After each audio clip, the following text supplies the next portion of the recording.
Imagine for a moment that you are a colossal lighthouse, standing alone in the middle of a vast cosmic ocean. Every second of every day, this lighthouse that is you emits a powerful beam of light, a unique signature, a signal that cuts through the darkness. This light is more than just illumination.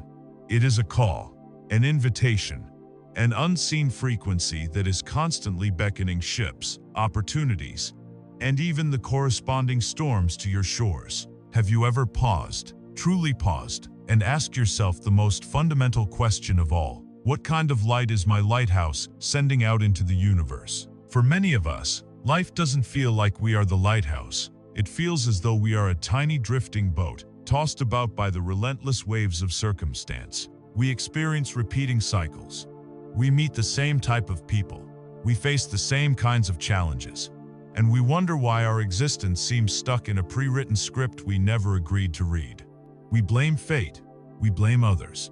We blame a simple lack of luck, never realizing that perhaps, just perhaps, we are the ones broadcasting the very signal that invites these familiar experiences to our door, time and time again. But what if I were to tell you that you are not the boat, you are, and have always been, the lighthouse, and that you possess the innate ability to adjust the color, the intensity, and the very frequency of the light you emit?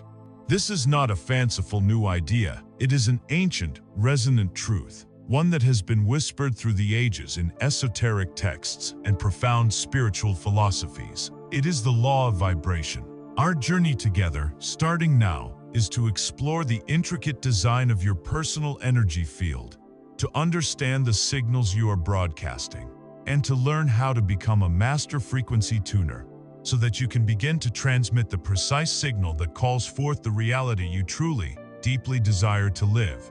To truly grasp the nature of the signal you are broadcasting to the universe, we must first journey back in time, to the very cradle of esoteric wisdom. We must seek out a foundational truth so profound, so all-encompassing, that it has been protected and passed down through secret societies and mystery schools for millennia. This is not just a philosophy, it is a key. A master key that unlocks the operating system of reality itself. It is found within the 7 Hermetic principles, attributed to the legendary sage known as Hermes Trismegistus, a figure so wise he was considered both a king and a god, the scribe of the gods for the ancient Egyptians. The first of these principles sets the stage for everything that follows. It states, "The all is mind, the universe is mental." This powerful statement proposes that the universe, in its entirety, is a grand mental creation, held in the mind of a supreme consciousness, the All. It implies that the underlying substance of reality is not matter, but thought. And just like our own minds, the mind of the All is not static. It is not a frozen picture. It is dynamic, alive, and ever-changing. This leads us directly to the third, and for our purposes, most crucial principle: nothing rests, everything moves, everything vibrates. This is the law we are here to explore. It is the absolute, unwavering declaration that from the smallest particle to the largest galaxy, everything is in a constant state of motion. There is no such thing as stillness in the cosmos. Every rock, every drop of water, every breath of air, and most importantly, every thought, is simply energy vibrating at a specific rate. This ancient law isn't just a mystical aphorism, it is the very fabric of our perceived reality, a truth that modern science has only begun to confirm in the last century. Let's ground this monumental idea in our own experience. Look at the world around you. You see objects that appear solid, stable, and stationary. The table in front of you, the floor beneath your feet, the walls of your room, they all seem inert. Yet, this solidity is a grand illusion. A trick played on us by the limitations of our 5 senses. If you could zoom in, past the surface, beyond the molecules, deep into the atomic structure of that seemingly solid table, you would not find a dense, packed substance. You would find a whirlwind of activity. You would witness electrons orbiting a nucleus at incomprehensible speeds, a miniature solar system of pure energy in frenetic, perpetual motion. And the space between these vibrating particles is astronomically vast relative to their size. The table, therefore, is not truly solid at all. It is more than 99.9% empty space, populated by infinitesimally small packets of energy vibrating so intensely that they create a force field, an energetic wall that our senses interpret as solid.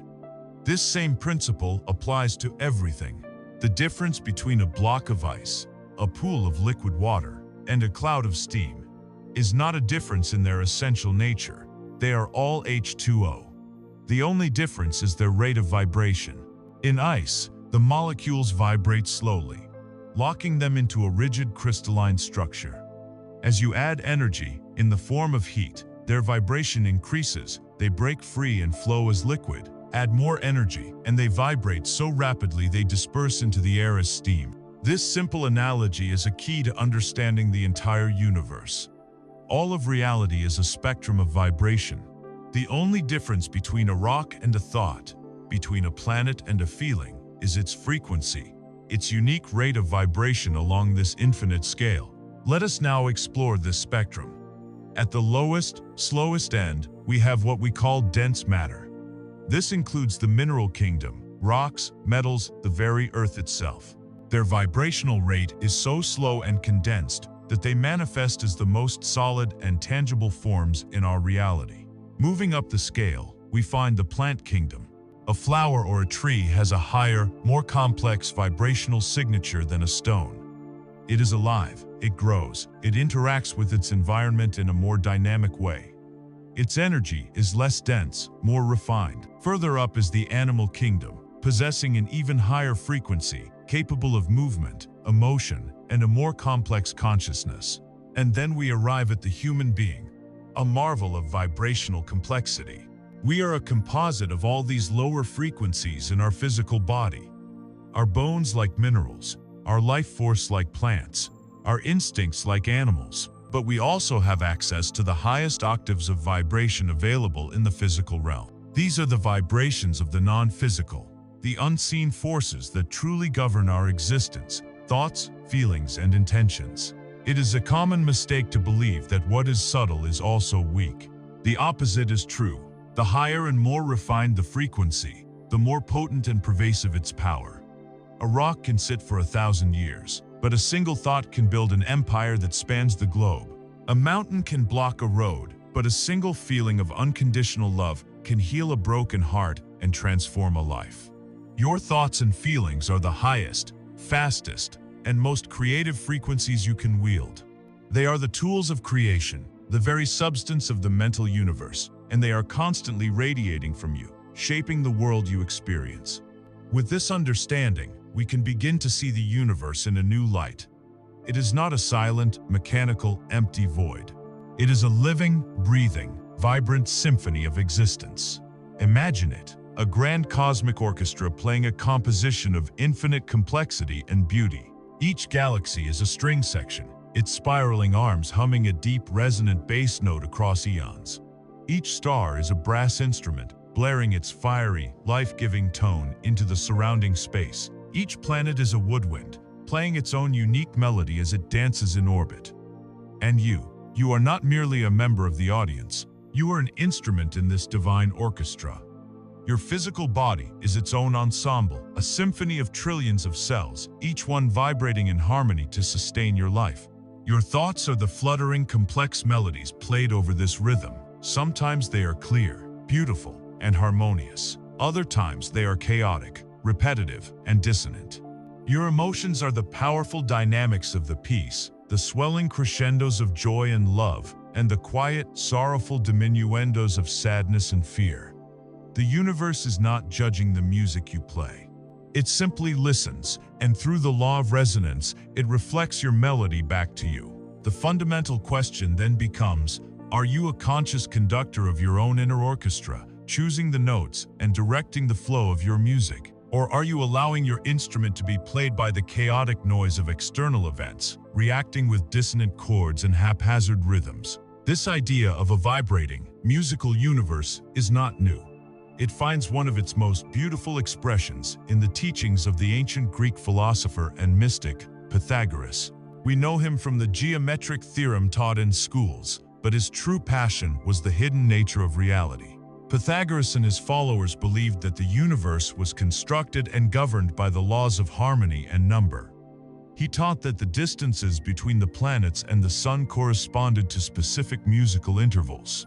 As these celestial bodies moved through the heavens in their perfect mathematical orbits, he claimed they produced a sound, a sublime and continuous celestial harmony he called the musica universalis, the music of the spheres. It was a perfect symphony, a divine sound that filled all of creation. He explained that we do not consciously hear this music for a simple reason. We have been immersed in it since the moment of our birth. Just as a person who lives by a waterfall eventually ceases to notice its constant roar, humanity has become deaf to the cosmic symphony. Pythagoras taught that the only way to begin to hear this divine music again was through a process of inner purification, by tuning the instrument of one's own soul through contemplation, philosophy, and virtuous living. By bringing one's own inner vibrations into a state of harmony, one could begin to resonate with the greater harmony of the cosmos. This ancient story is more than a poetic myth. It is a profound metaphor for our own journey. It reminds us that we are part of a universal vibration, a cosmic song, and our primary task in this life is to tune our own instrument, to clear away the dissonance of fear and doubt, and learn to play our own unique and beautiful note in the grand symphony of existence. If the universe is a grand symphony of vibration, then you, as a microcosm of that universe, are your own intricate and personal orchestra. This orchestra, the sum total of your being, generates a field of energy that surrounds and permeates you, a luminous body of light and information that esoteric traditions throughout history have called the aura. For many in the modern world, the word aura conjures images of fuzzy, colored halos and psychic fair curiosities, a concept easily dismissed as fantasy. But if we strip away the layers of misconception and look at this idea through the lens of pure energy, it becomes not only plausible, but logical.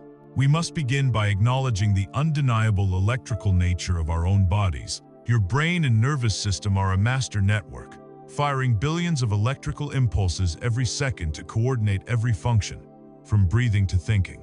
Your heart, the center of your physical being, is a powerful electromagnetic generator, producing a field that is 60 times greater in amplitude than the electrical activity of the brain, a field so strong it can be measured several feet away from the body with modern magnetometers. Every single one of the trillions of cells that make up your body has an electrical charge, a tiny battery, contributing its voltage to the whole. The aura, or what modern science is beginning to call the human biofield, is simply the total, cumulative effect of all this life-sustaining activity. It is the composite, resonant field created by the nested vibrations of your organs, the electrical fire of your neurons, the magnetic pulse of your heart, and the subtle energy of your very life force. It is not a static halo, but a dynamic, multi-layered, and utterly unique energetic signature, your personal broadcast tower sending out its signal, moment by moment. This personal energy field is not a passive byproduct of being alive.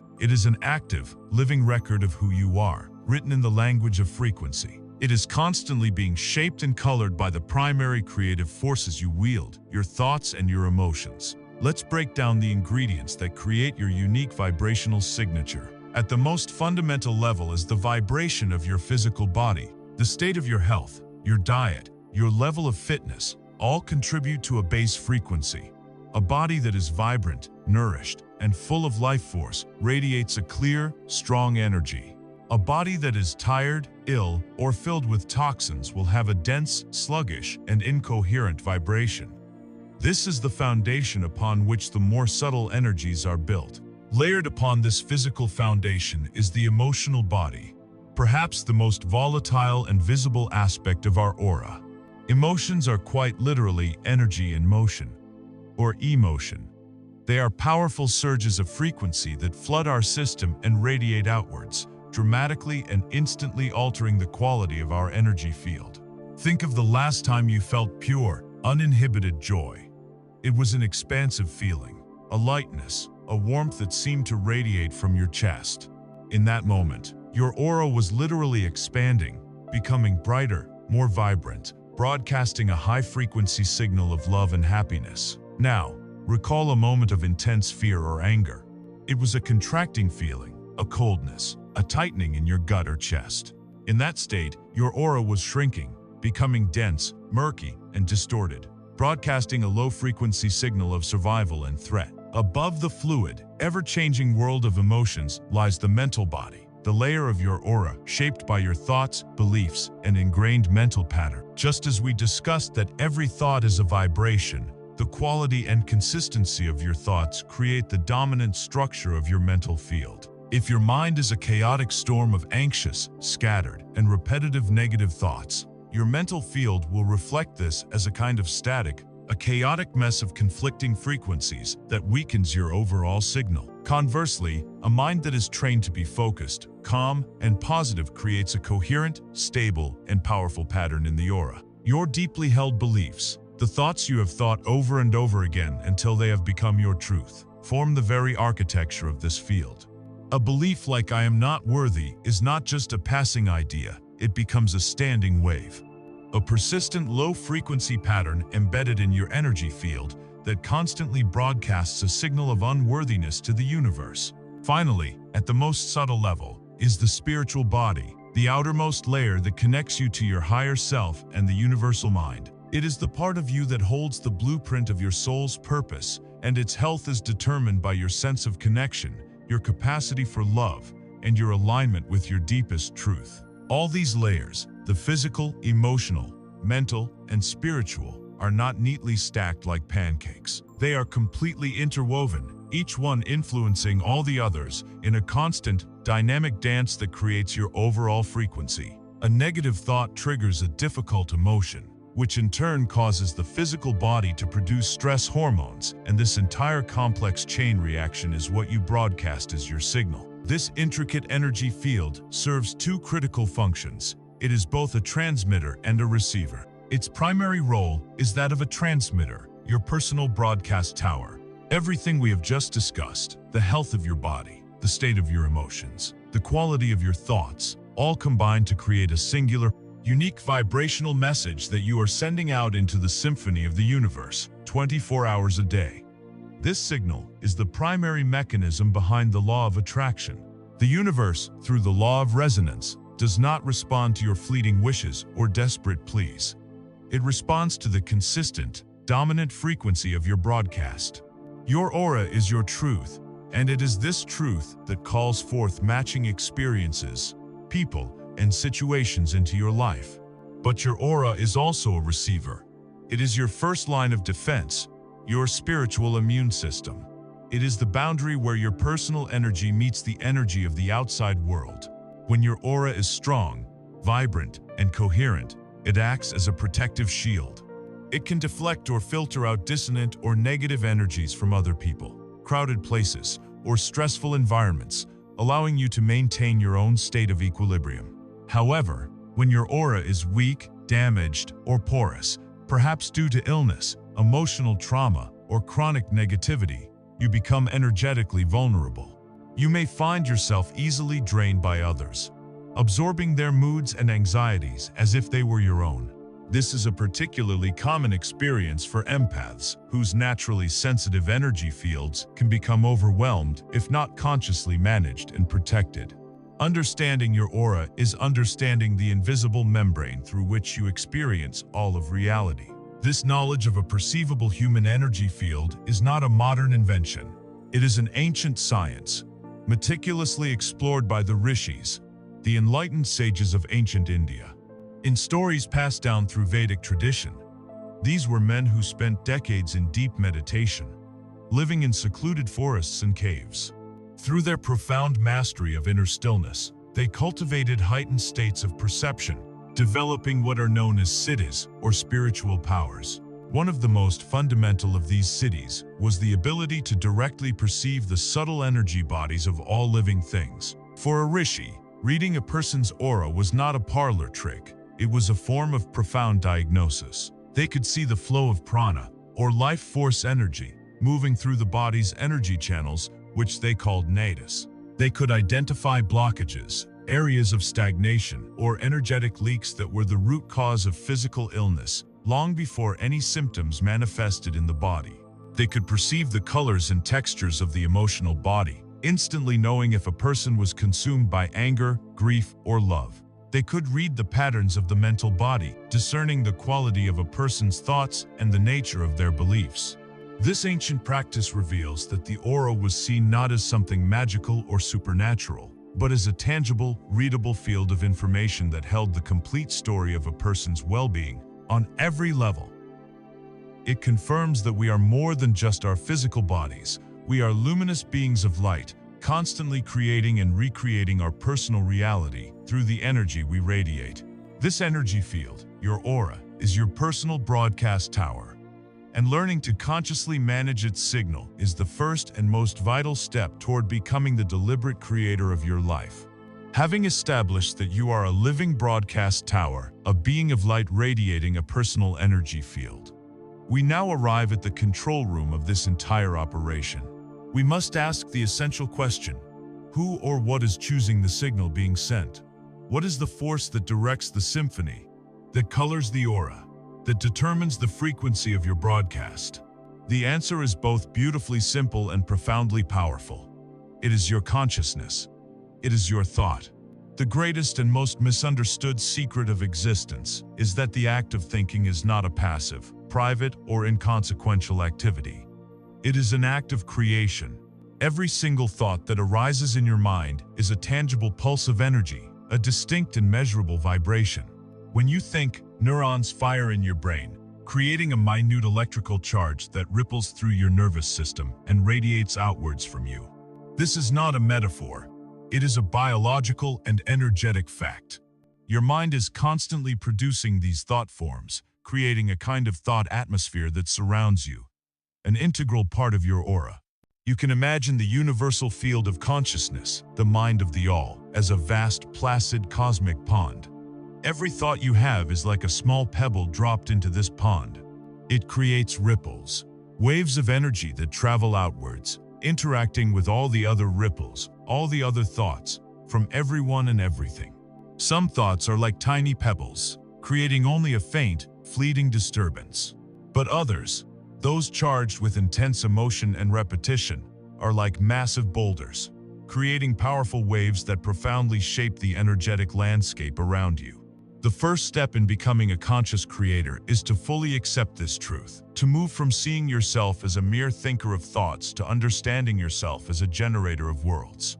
If a single thought is a pebble dropped in a pond, then your habitual thoughts, your recurring mental patterns, are like a river carving a canyon through the landscape of your reality. Modern neuroscience has a term for this process: neuroplasticity, which confirms this ancient wisdom. It demonstrates that the brain is not a static, fixed organ, but a dynamic one that constantly reorganizes itself based on our experiences, actions, and most importantly, our thoughts. When you think a particular thought for the first time, you forge a delicate new connection between neurons.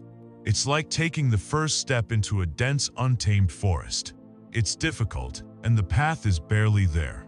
But if you think that same thought again tomorrow, and the day after, you walk that same path repeatedly. With each repetition, the path becomes clearer, wider, and easier to travel. Eventually, it becomes a well-worn road, and then a deep, unshakable groove, the default pathway for your energy to flow. This is precisely how a belief is formed. A belief is not something you are. It is something you have practiced thinking over and over again until it has become an automatic subconscious program. These deeply grooved neural pathways in your brain have a direct corollary in your energy field.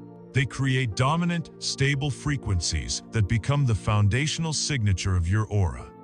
A belief like life is a struggle, or I'm not good enough, ceases to be just an idea. It becomes a resonant, energetic structure, a permanent feature of your broadcast that constantly sends out the signal of struggle or unworthiness. The universe, in its impersonal and perfect adherence to the law of vibration, simply matches this signal with experiences that prove your belief to be true, thus creating a self-perpetuating feedback loop that can keep you feeling stuck for years or even a lifetime. To change your life, you must first have the courage to examine the paths you have carved in your own mind. For those who find it difficult to accept that an invisible thought can have a tangible effect on the physical world, we can turn to the groundbreaking and controversial work of the late Japanese researcher, Dr. Masaru Emoto. His experiments with water provide one of the most stunning visual demonstrations of the power of consciousness ever documented. Dr. Emoto's hypothesis was simple. Since everything is vibration, then human thought and emotion, being high-frequency vibrations, should be able to affect the molecular structure of matter. He chose water as his subject.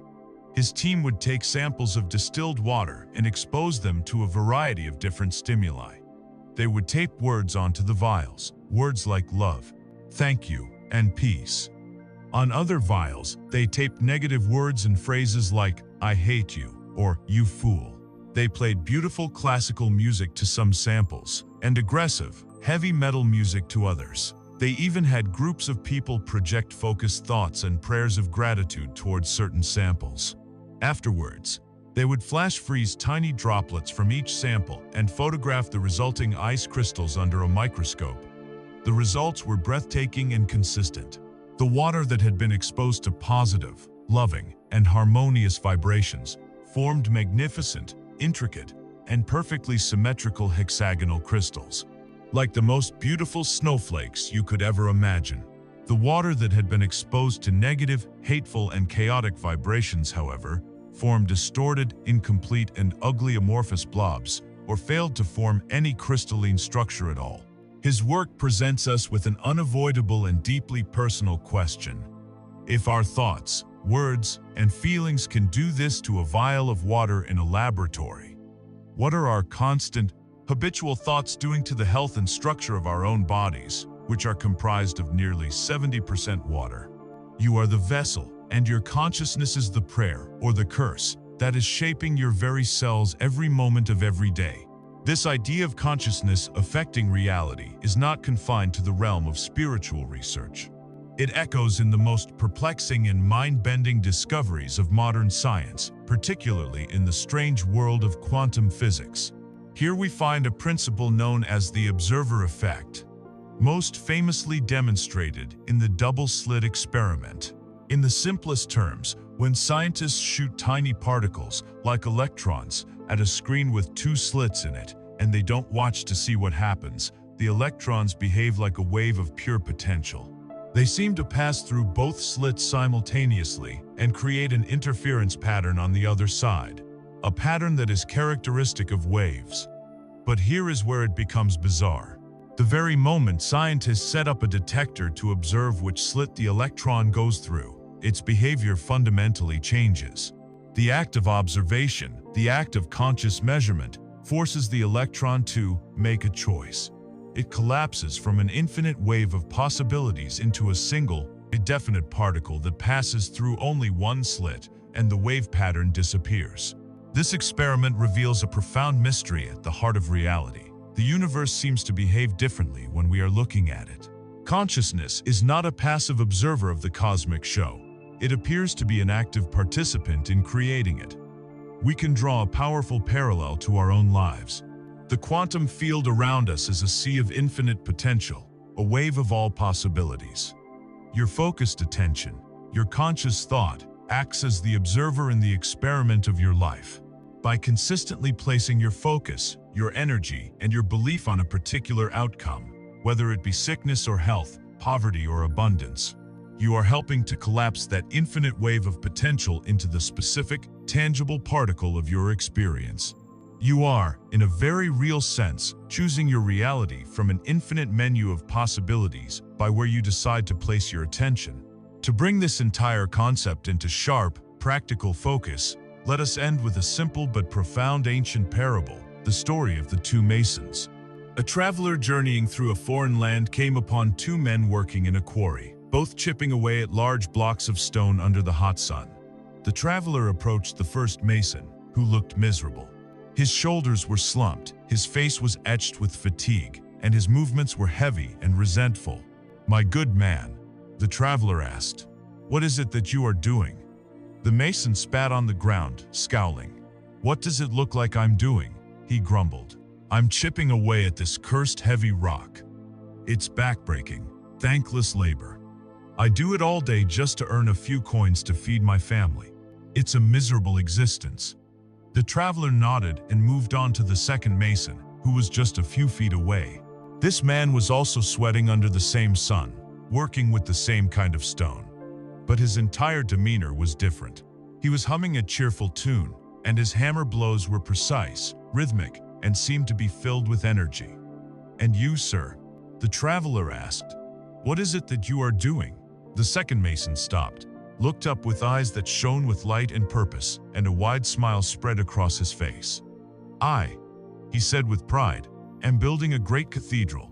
My work will give glory to God, it will inspire generations of people, and it will stand for 1,000 years." Now consider this story. Both men were performing the exact same physical action, but were they living in the same reality? Absolutely not. Their inner worlds, their consciousness, their thoughts were universes apart. One lived in a reality of toil, drudgery, and limitation, and his body and energy field reflected that heavy, low frequency. The other lived in a reality of purpose, creation, and inspiration, and his entire being radiated a high, joyful frequency. The work was identical, but the vibration was completely different. This is the power you hold. It is not just what you do, but the thought, the intention, the consciousness you bring to the doing that ultimately defines the signal you send and the reality you create. If the thoughts you think are the architectural blueprints for your reality, then your emotions are the raw, kinetic power that turns those blueprints into a three-dimensional experience. It is the thunderous force of the construction crew, the untamed energy that brings the design to life. Without emotion, a thought is just a sterile, floating abstraction. A faint and powerless signal. It is the charge of feeling that ignites the thought, that amplifies its frequency and transforms it into a potent magnetic force. To truly understand this dynamic, we must simply look at the word itself, emotion. At its root, it is emotion, quite literally, energy in motion. An emotion is the experience of energy moving through your body, a direct, physical, and vibrational reaction to a thought that has arisen in your mind. Consider this sequence. A thought appears, perhaps of a past failure. Your brain, the body's faithful servant, accepts this thought as a present reality. It immediately triggers the release of a specific cocktail of chemicals and hormones, perhaps cortisol and adrenaline. This chemical cascade creates a distinct physical sensation, a tightening in the chest, a sinking feeling in the stomach, a flush of heat. This entire physiological event, this wave of energy moving through you, is what you label as the feeling of shame or regret. The process is the same for all emotions. A thought of deep appreciation for a loved one triggers oxytocin and serotonin, creating that warm, expansive, and glowing sensation we call love. An emotion, therefore, is the bridge between the non-physical realm of thought and the physical realm of your body and your life. It is the vibration of a thought made manifest, the very fuel that determines the power and quality of your personal broadcast.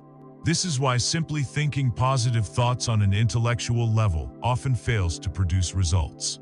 You can repeat the affirmation, "I am wealthy," 1,000 times. But if your body is simultaneously feeling the constricting, anxious energy of lack and scarcity, the dominant signal you are broadcasting is one of poverty. The universe doesn't just listen to the words in your head, it responds to the resonant feeling in your heart. To provide a clear framework for understanding this energetic fuel, we can turn to the profound work of Dr. David R. Hawkins and his map of consciousness.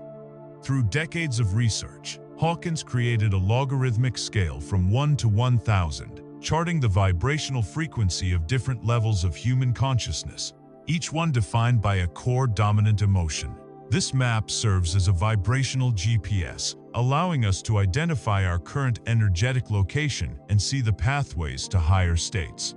At the very bottom of the scale, we find the lowest frequency emotions, the heavy, contracting energies that drain our life force.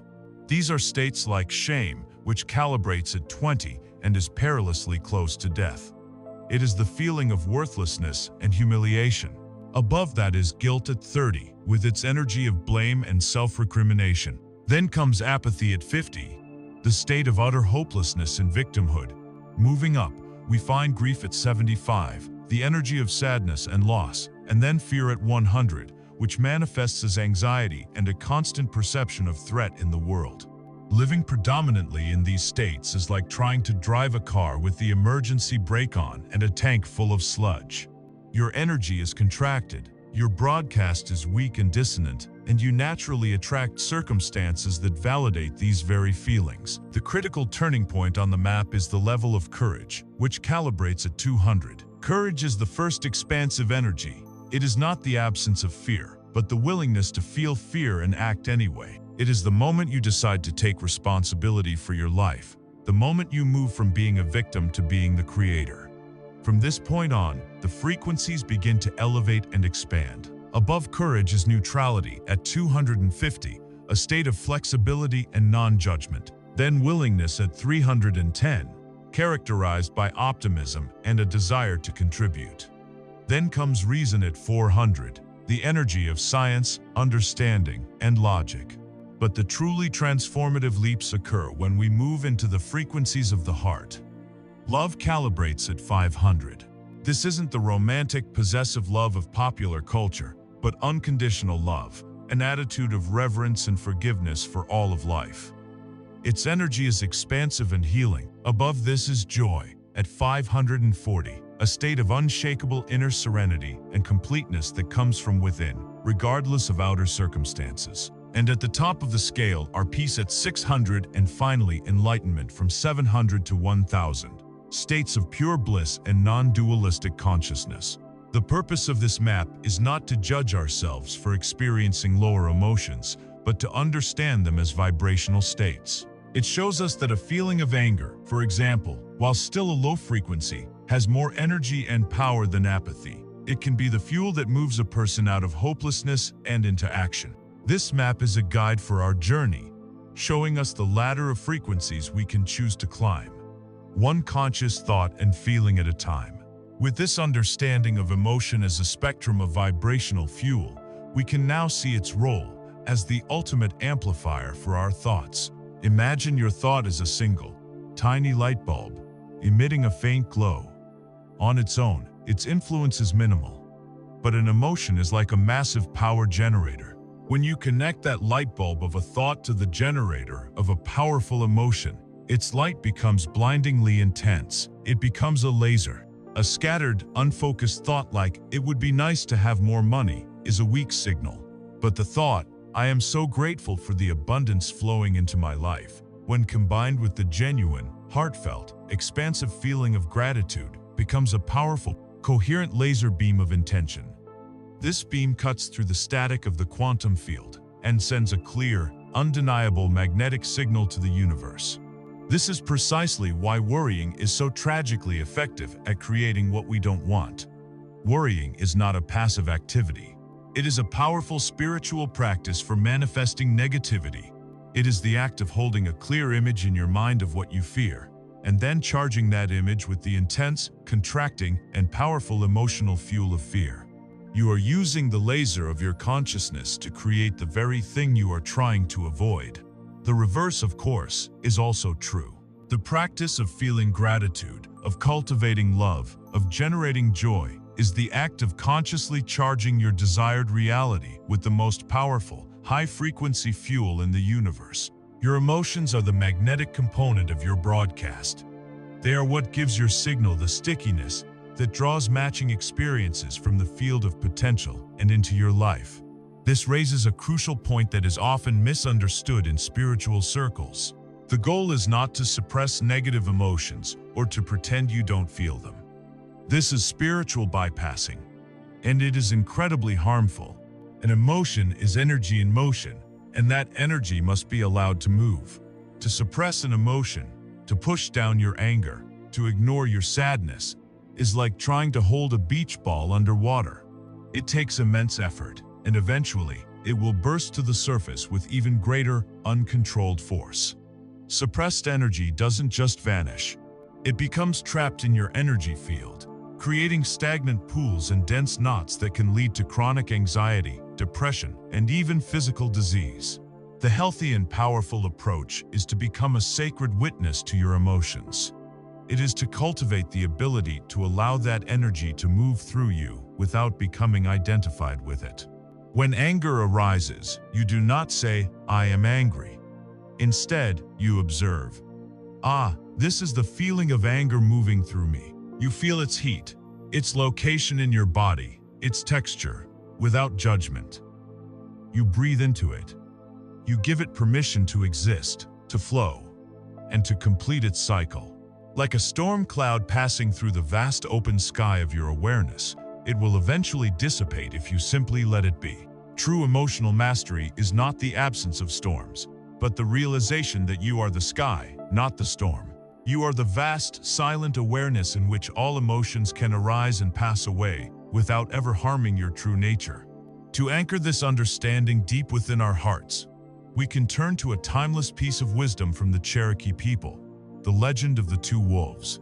An old Cherokee chief is teaching his grandson about life. "A fight is going on inside me," he tells the boy. "It is a terrible fight, and it is between two wolves. One is evil. He is anger, envy, sorrow. One regret, greed, arrogance, self-pity, guilt, resentment, lies, and false pride. The other is good. He is joy, peace, love, hope, serenity, humility, kindness, empathy, generosity, truth, and compassion." The grandson thinks about this for a minute and then asks his grandfather, "Which wolf will win?" The old Cherokee simply replies, "The one three you feed." This simple story contains the entire secret of emotional alchemy. The two wolves represent the entire spectrum of vibrational frequencies we have discussed. The low frequency, contracting emotions, and the high frequency, expansive ones. They both live inside of you. The fight is real, and the winner is determined by a single conscious choice. Where do you place your focus? What do you choose to feed? You feed the wolf of fear and resentment by replaying old hurts in your mind, by dwelling on what is wrong with the world, by engaging in gossip and complaint. You feed the wolf of love and joy by practicing gratitude, by actively looking for beauty, by offering a kind word to a stranger, by forgiving yourself and others. Feeding is an active process.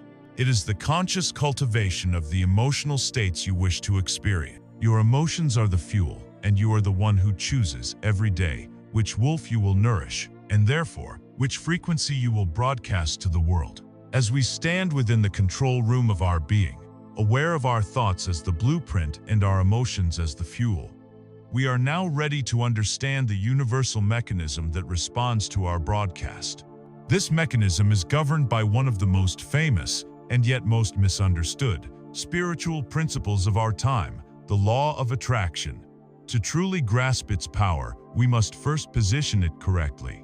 The law of attraction is not the primary law of the universe. The primary law, as we have discussed, is the law of vibration, the immutable truth that nothing rests, everything moves, everything vibrates. The law of attraction is a secondary law, a natural consequence that simply describes how these vibrations interact with one another.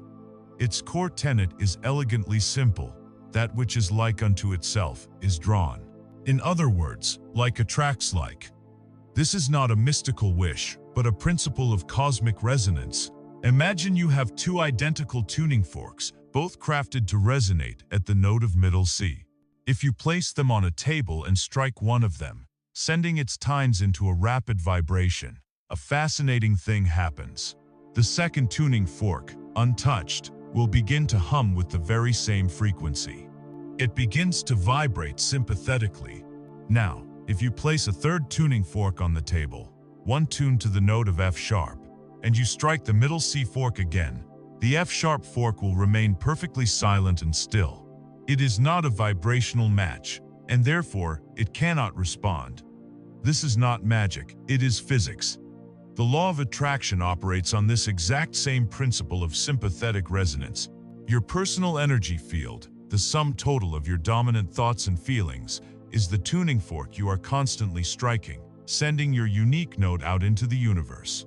The universe, in its infinite intelligence, then brings you the people, the resources, the ideas, and the circumstances that are tuned to the exact same frequency. If you are consistently broadcasting the frequency of anger and resentment, you will find yourself in situations that give you more things to be angry about. If you are consistently broadcasting the frequency of joy and appreciation, you will find life presenting you with more and more experiences that bring you joy. The universe is not judging you or punishing you. It is simply matching your note. It cannot bring you an F-sharp experience if you are vibrating at middle C. To make this even clearer, let's use the powerful analogy of a radio tuner. Imagine that the universe is simultaneously broadcasting an infinite number of reality stations, 24 hours a day, 7 days a week. There is a station for chronic illness and vibrant health. There is a station for deep-seated loneliness and one for joyful, fulfilling partnership. There is a station for crushing debt and a station for overflowing abundance. Every possible reality you can imagine is currently playing on its own unique frequency. Your personal vibration, that signature frequency created by your thoughts and emotions, is the dial on your radio tuner. If your dominant feelings are fear, worry, and a sense of lack, your dial is firmly tuned to, let's say, 88.7 Scarcity FM. The broadcast on this station consists of unexpected bills, missed opportunities, and conversations about how hard life is. Now, from this position, you can pray, beg, and plead all you want to hear the music playing on 105.5 Abundance FM, but it is a physical and energetic impossibility.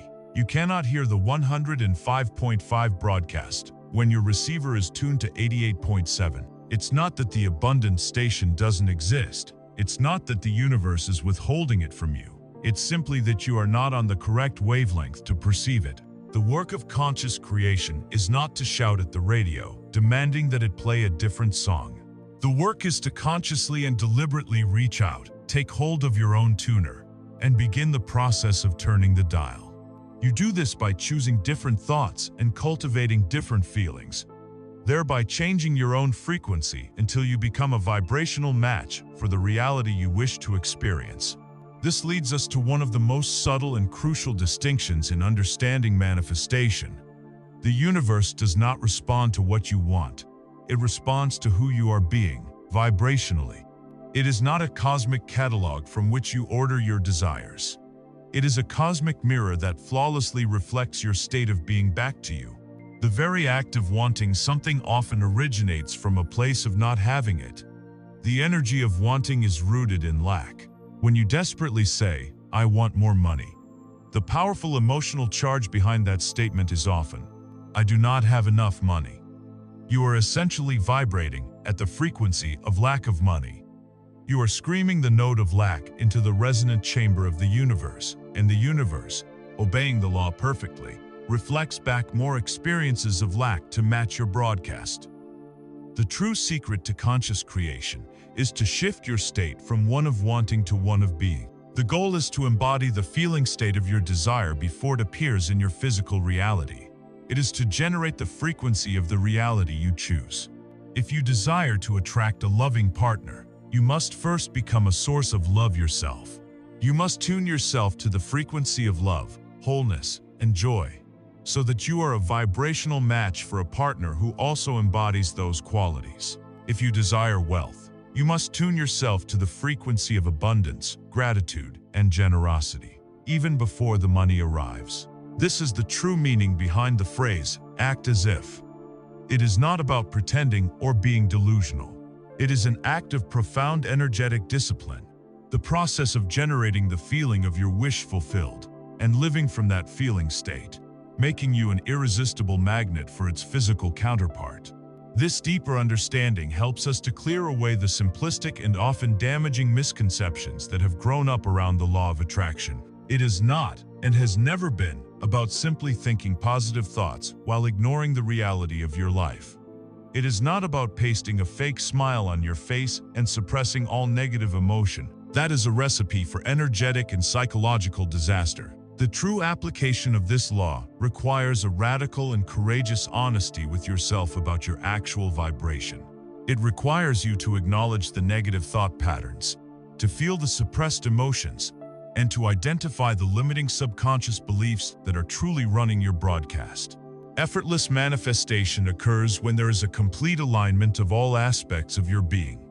First, the clear thought, your focused intention, the blueprint.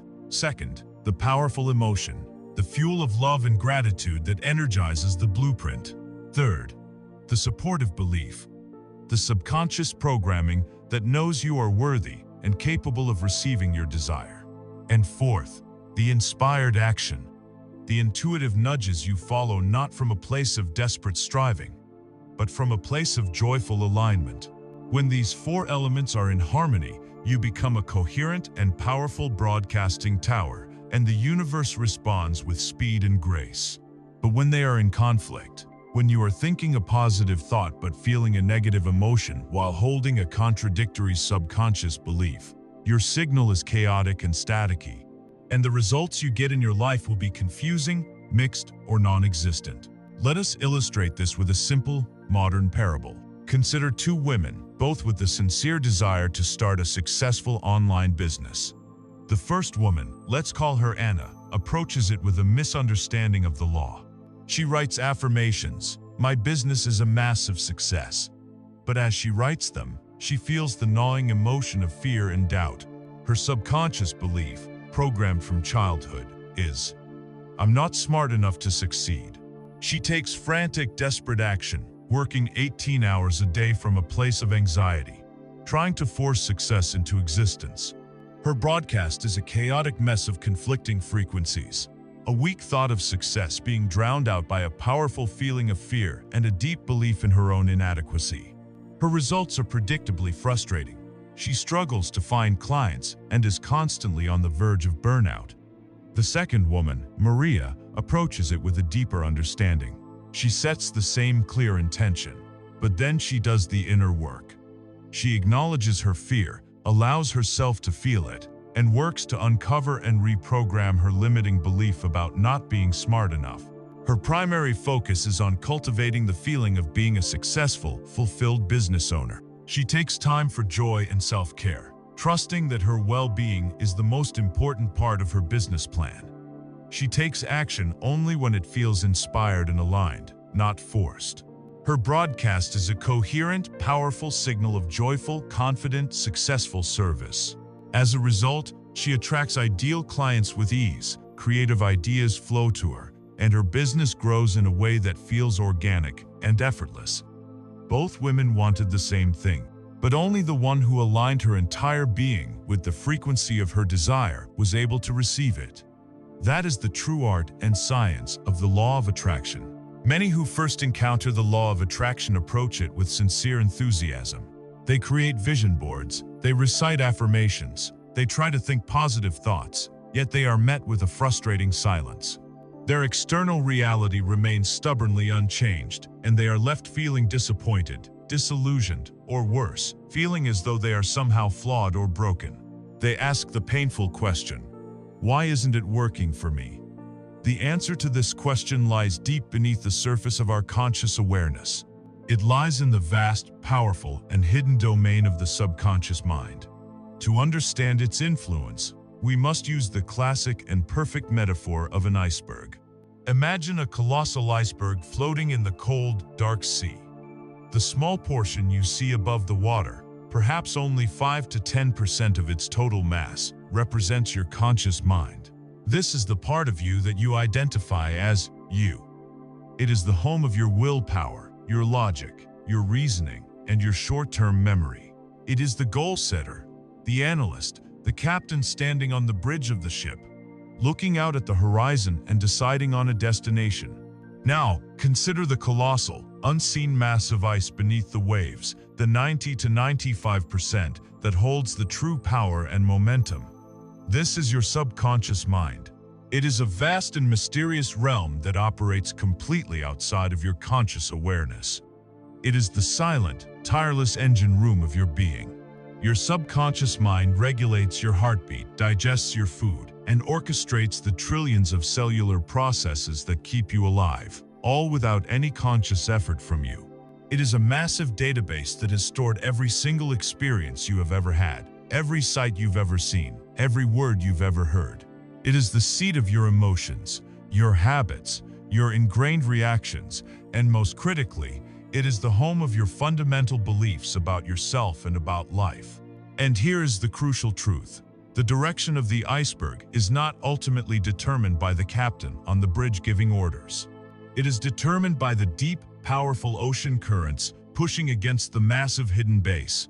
If your conscious mind wants to steer north, but the deep-seated programs of your subconscious mind are being pushed south by the currents of old beliefs, you will inevitably drift south, all while the captain screams in frustration, wondering why his willpower is failing him.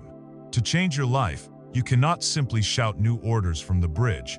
You must go down into the engine room and rewrite the program that is steering the ship. So where did this powerful, hidden programming come from? The vast majority of our core beliefs were installed during the first 7 years of our lives. This period is what neuroscientists call the imprint period, and for a very specific reason. From birth until the age of 7, a child's brain is predominantly operating in the lower frequency brainwave states of theta and alpha. This is not the logical, critical beta brainwave state of a fully awake adult. Theta is the state of hypnosis, of imagination, of deep meditation. A child in this state does not have a fully developed critical filter. They cannot distinguish between what is true and what is false, what is real and what is imagined, what is about them and what is about someone else. They are in a state of hypnotic superlearning, like a living recording device, downloading immense amounts of information directly into their subconscious mind to form a baseline program for how the world works. They are observing their primary caregivers, their family, their society, and forming fundamental conclusions about life. If a child watches their parents constantly fighting about money, they don't consciously analyze the situation. They download a program that might sound like, "Money is scarce," "Money causes conflict," or "Wanting money makes people angry." If a child is repeatedly told by a well-meaning adult, "Oh, you're so shy," they don't question it. They accept it as an identity.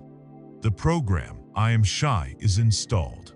If they witness a painful divorce, they might install the belief, "Love is dangerous," or "Relationships always end in pain." These programs are not installed with malice. They are the brain's brilliant survival mechanism, its best attempt to make sense of the world and create a set of rules to navigate it safely. The problem is not the programming itself, but the fact that as a 40-year-old adult, you are still running your life based on the unquestioned conclusions of a 5-year-old. You are trying to build a skyscraper of a life on a foundation that was laid by a child who was just trying to make it safely to bedtime. This is why you may consciously desire wealth, while your subconscious program, designed to keep the peace in your childhood home, quietly sabotages every financial opportunity to protect you from the conflict it believes money creates. This creates the great inner conflict that defines the struggle of so many human lives. It is the battle between the conscious mind's desire and the subconscious mind's program. Let's think of it this way. The conscious mind is the goal setter, but the subconscious mind is the goal getter. The subconscious mind's primary directive is to prove its existing programs are correct, because its job is to create coherence between your beliefs and your reality. Let's imagine you consciously set a goal. I want to be a confident and successful public speaker.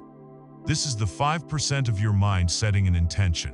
However, your subconscious mind holds a vivid memory of being laughed at by your classmates while giving a book report at age 8. That humiliating experience installed a powerful program.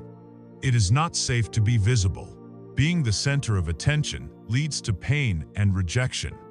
Now, when you step onto a stage as an adult, which part of your mind do you think will win? The 5% desire or the 95% protective program?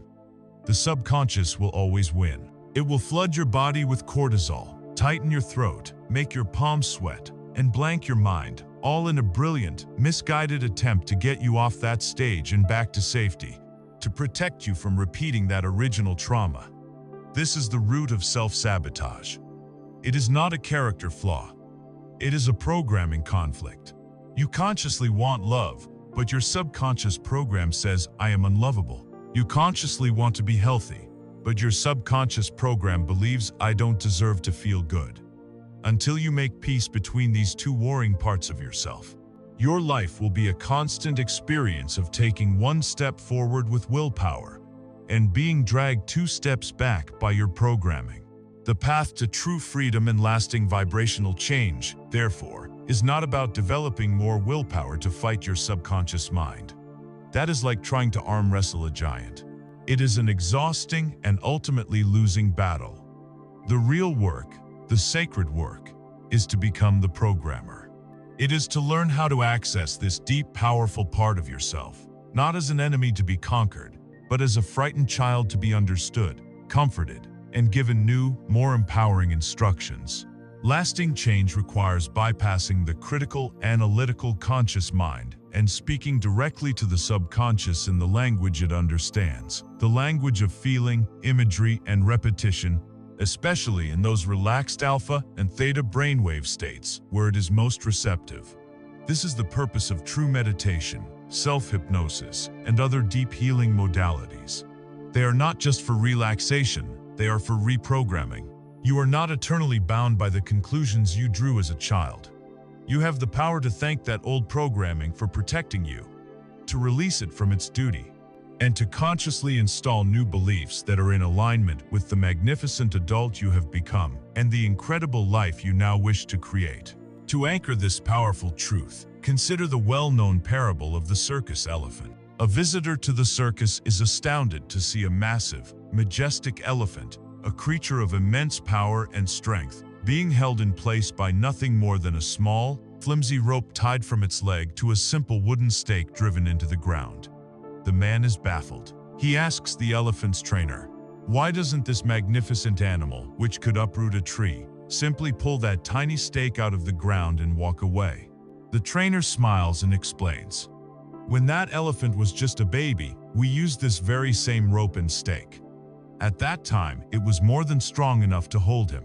The baby elephant would pull and struggle for days, but he could not break free. Eventually, he accepted the rope as an absolute boundary.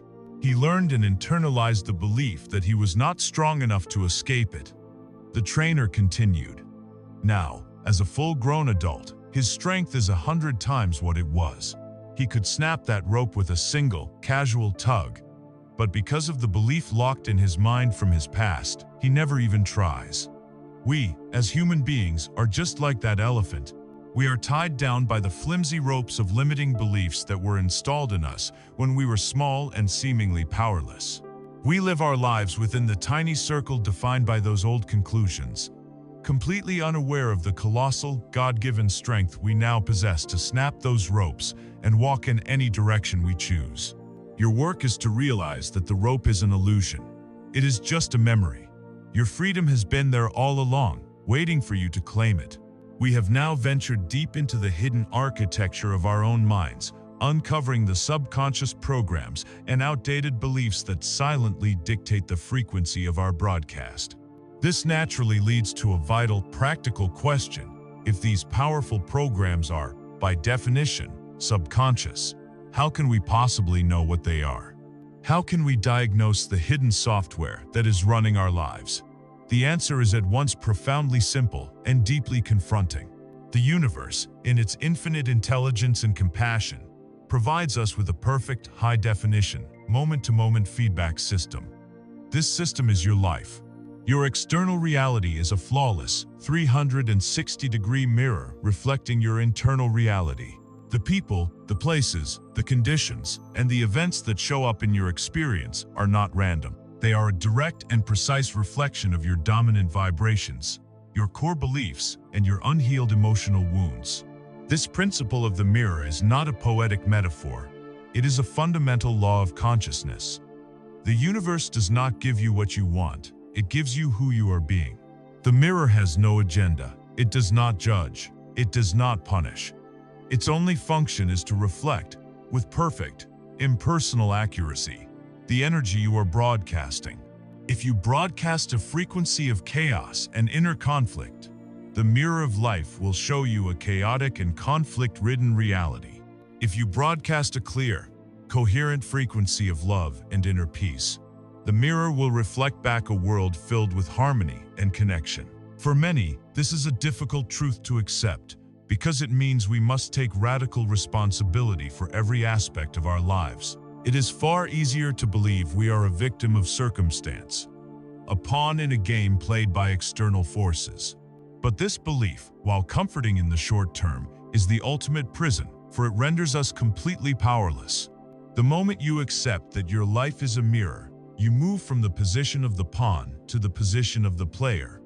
For you realize that if you want to change the reflection, you must change the object being reflected. You must change yourself. The most powerful way to use this principle is to become a detective of the repeating patterns in your own life. These patterns, especially the ones that are painful or frustrating, are not curses. They are cosmic clues. They are the universe lovingly holding up a sign, pointing with a giant blinking arrow directly to the specific subconscious program that is ready to be seen and healed. Let us look at some common examples. Consider the realm of romantic relationships. Do you find yourself in a repeating loop, always seeming to attract partners who are emotionally unavailable, non-committal, or unfaithful? You may consciously desire a deep, committed, loving partnership, but the mirror of your experience is showing you something different. This is not bad luck. This is the mirror flawlessly reflecting a hidden belief. Perhaps a program installed in childhood says, "I am not worthy of consistent love," or "people I love always leave me," or "true intimacy is dangerous and leads to pain." The external person who shows up is simply an actor, playing the role you subconsciously cast for them in the script of your own life, a script designed to prove your deepest beliefs about love to be true. Or consider the area of finances. Do you experience a pattern of feast and famine? You work hard, you get a raise or a bonus, and you feel a moment of relief and abundance. But then, almost immediately, the car breaks down, the roof starts leaking, or an unexpected medical bill arrives, wiping out your gains and putting you right back where you started. This frustrating cycle is the mirror reflecting a subconscious upper limit problem. You may consciously want wealth, but a hidden program might be saying, "It's not safe to have more than just enough," or "Rich people are greedy and unspiritual, so I must stay poor to be a good person," or "If I become too successful, my family or friends will reject me." Your subconscious mind, in its role as your protector, that will orchestrate external events to drain your resources and keep you safe within the familiar confines of that limiting belief. Look also at your career. Do you constantly find yourself in jobs where you feel overlooked, unappreciated, or where others take credit for your work? The mirror is showing you a program related to your own self-worth. It is reflecting a deep-seated belief that says, "My voice doesn't matter. I need to stay small and invisible to avoid conflict." Or, "I don't deserve to be recognized for my talents." Until you go within and rewrite that program, you can change jobs 10 times. But you will find that a new boss or a new colleague will mysteriously appear to play out that same familiar role, to mirror back to you that same unhealed part of yourself. This understanding invites us to make the single most powerful perspective shift available to a human being. The shift from victimhood to conscious creation. The victim asks the powerless question, "Why is this happening to me?" This question is a complaint aimed at the reflection in the mirror. It presupposes that you are at the mercy of an external, often cruel, world. It keeps you stuck in a cycle of blame, resentment, and helplessness. When you ask this question, you are arguing with the mirror, yelling at it, trying to convince it to show you a different image. It is an exhausting and utterly futile exercise. The conscious creator asks the powerful question, "What is this situation trying to show me?" Or, even more profoundly, "What part of my own consciousness is this situation reflecting?" This question immediately brings all the power back to you. It pulls the locus of control from the outside world and places it firmly in the center of your own being.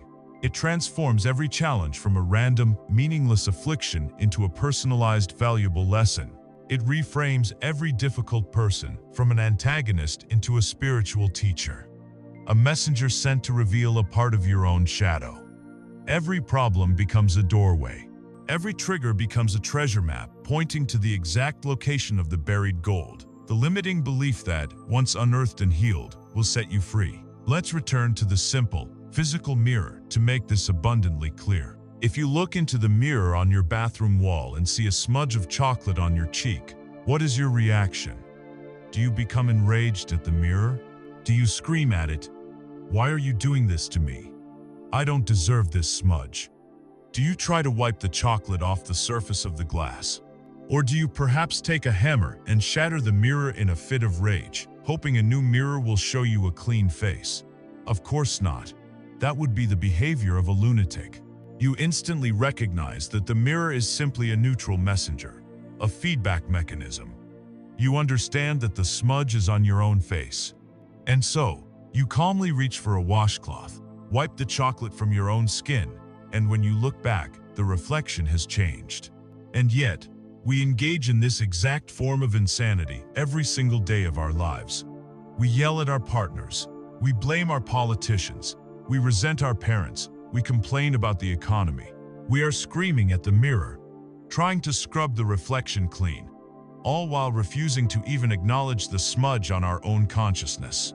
The invitation from the universe is to stop arguing with the reflection and to finally turn your loving attention inward, to the source of the image itself.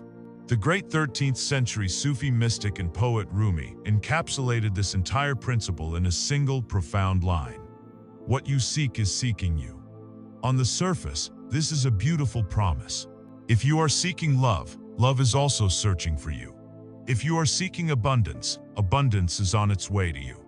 But the mirror principle reveals a deeper, more challenging layer to this wisdom. It's not just what you consciously seek, but what you subconsciously are. That is also seeking you.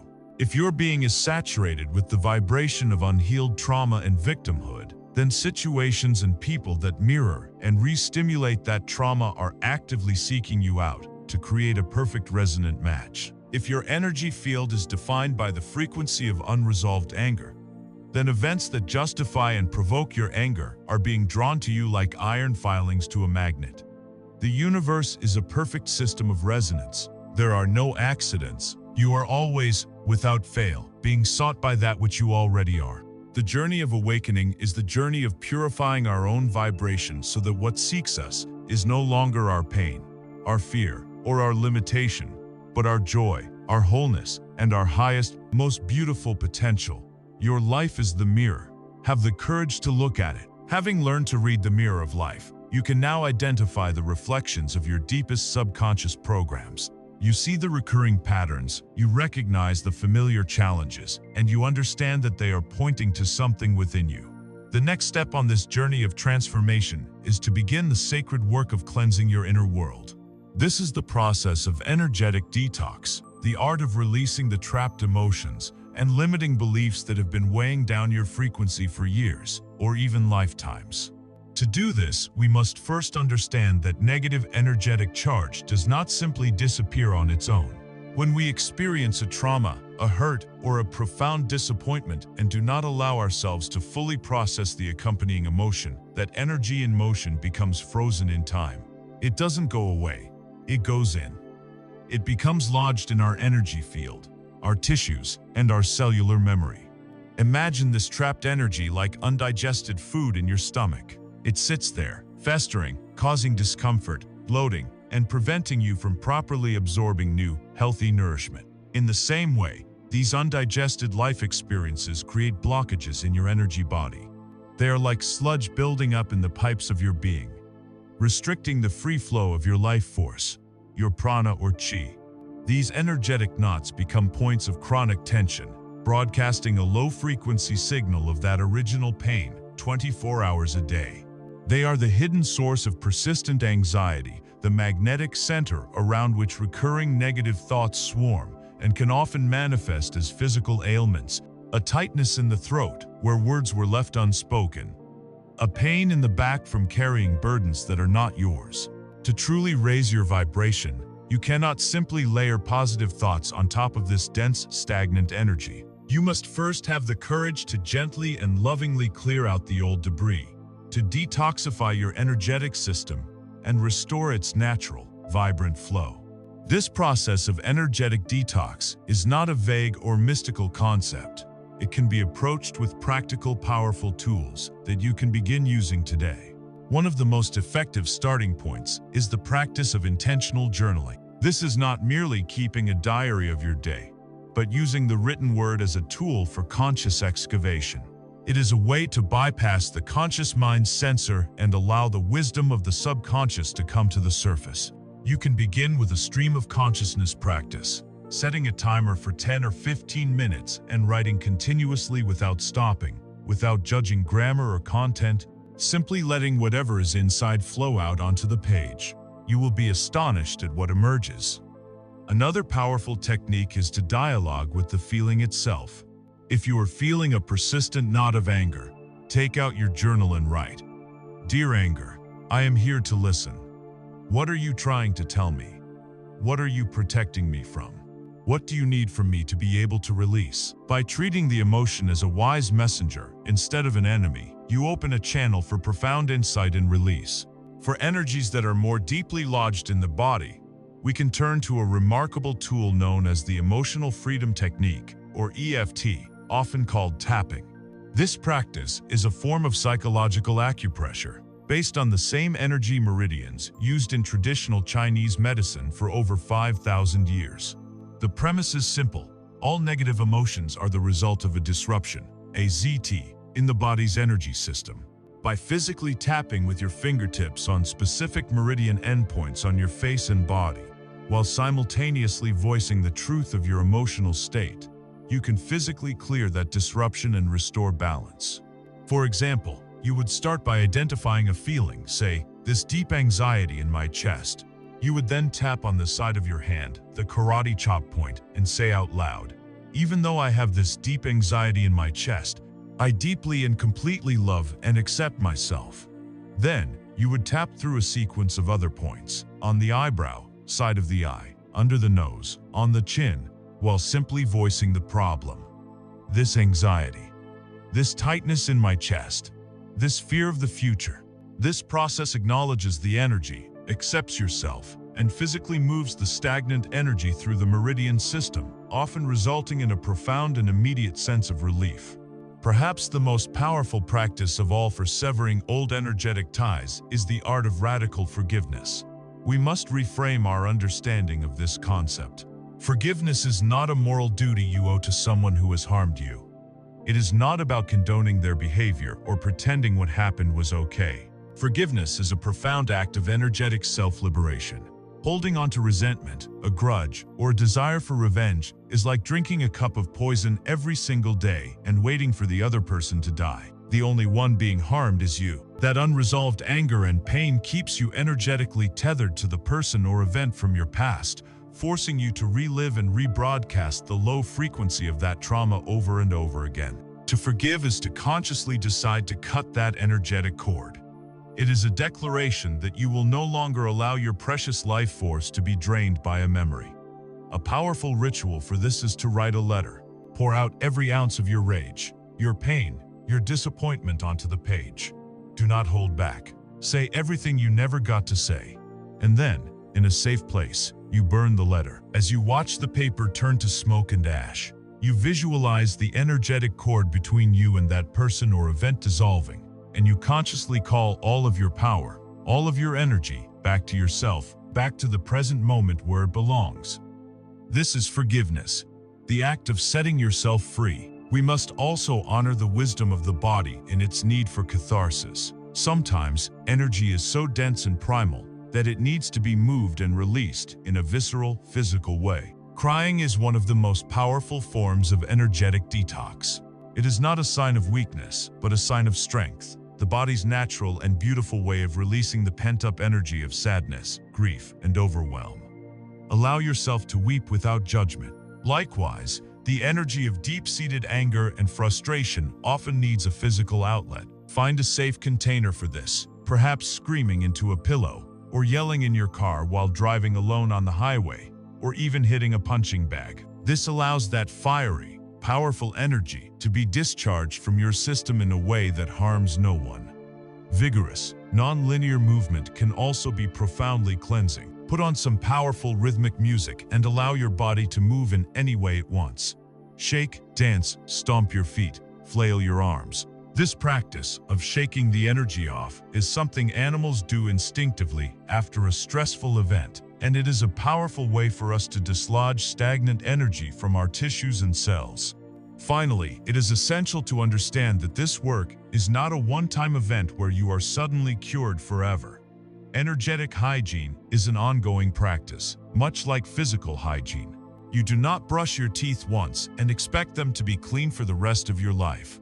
You do it every day. Similarly, life will continue to present us with challenges that can create energetic residue.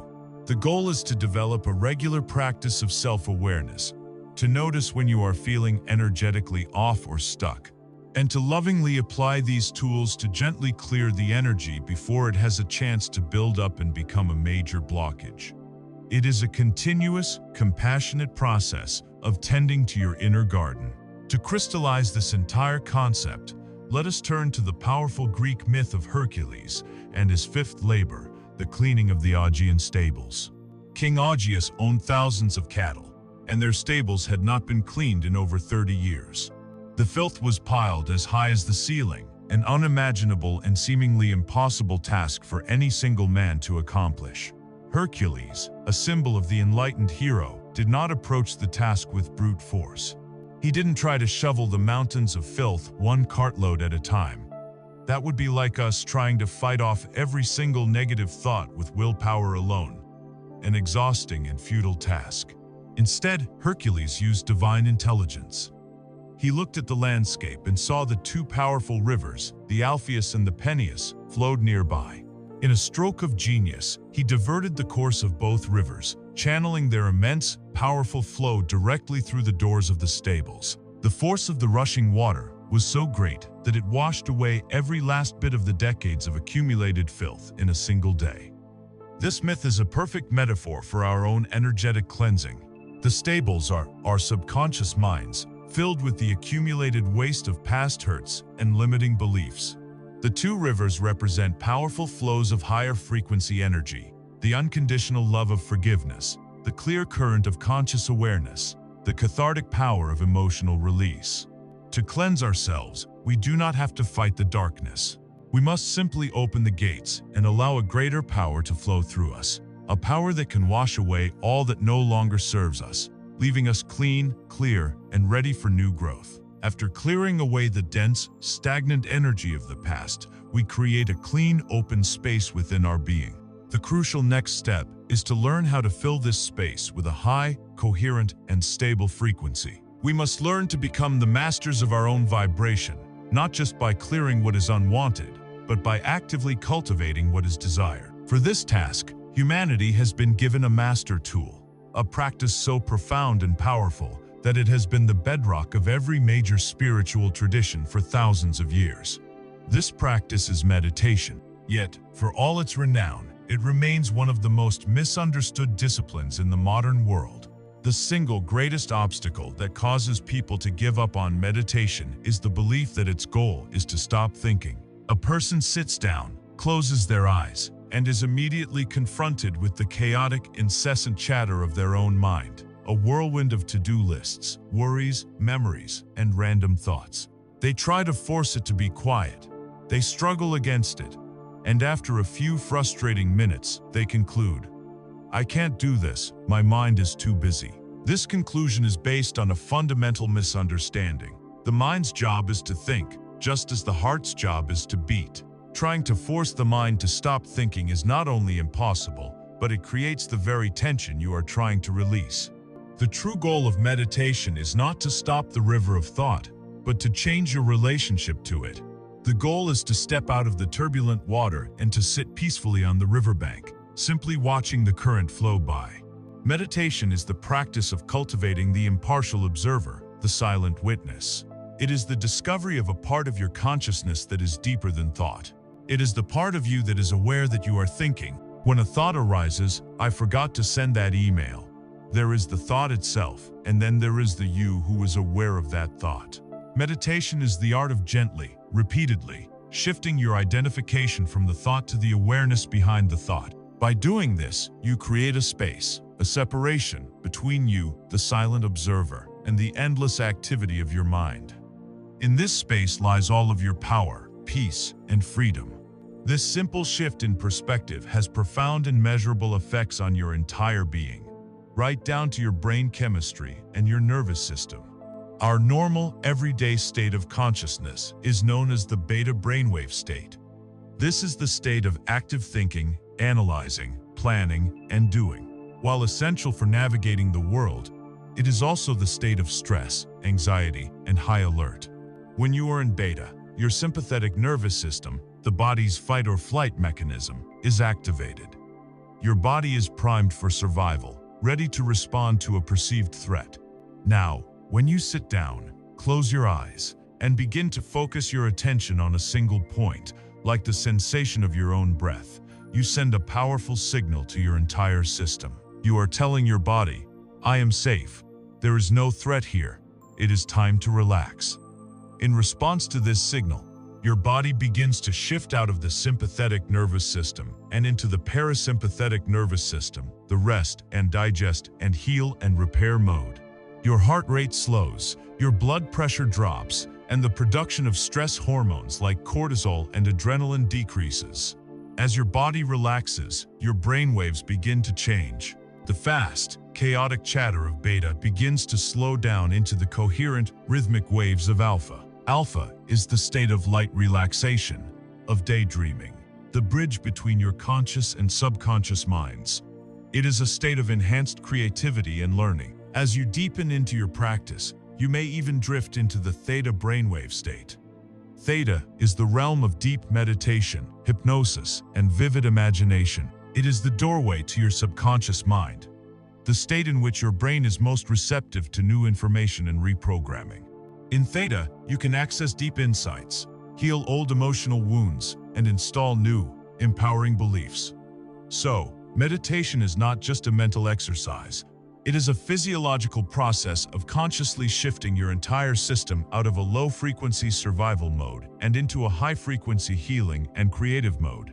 It is the act of becoming your own alchemist, transforming the lead of stress into the gold of inner peace. On an even deeper level, meditation is the practice of disconnecting from the noise of the world so you can connect to the signal of your soul. In our daily lives, we are constantly being bombarded by external frequencies. The news broadcasts fear. Social media broadcasts comparison and inadequacy. Advertising broadcasts a sense of lack. The opinions and moods of others constantly impinge upon our own energy field. This incessant external noise keeps us in a reactive state, our vibrational frequency rising and falling at the mercy of outside influences. Meditation is the act of deliberately turning down the volume on all of that static. It is a conscious choice to unplug from the chaotic collective and to create a sacred space of inner silence. And it is in this silence, often for the very first time, that we can begin to perceive a much more subtle, clear, and important signal. This is the signal of our own inner wisdom, the voice of our higher self, the frequency of our soul. This is the source of true intuition, of sudden creative breakthroughs, of that quiet, calm knowing that guides you toward your highest path. Meditation is the practice of tuning your inner radio, moving the dial away from the loud, dissonant stations of the world, and locking onto the pure, clear broadcast of your own divine essence. It is here, in the stillness, that you receive your most important guidance and align your daily life with your soul's true purpose.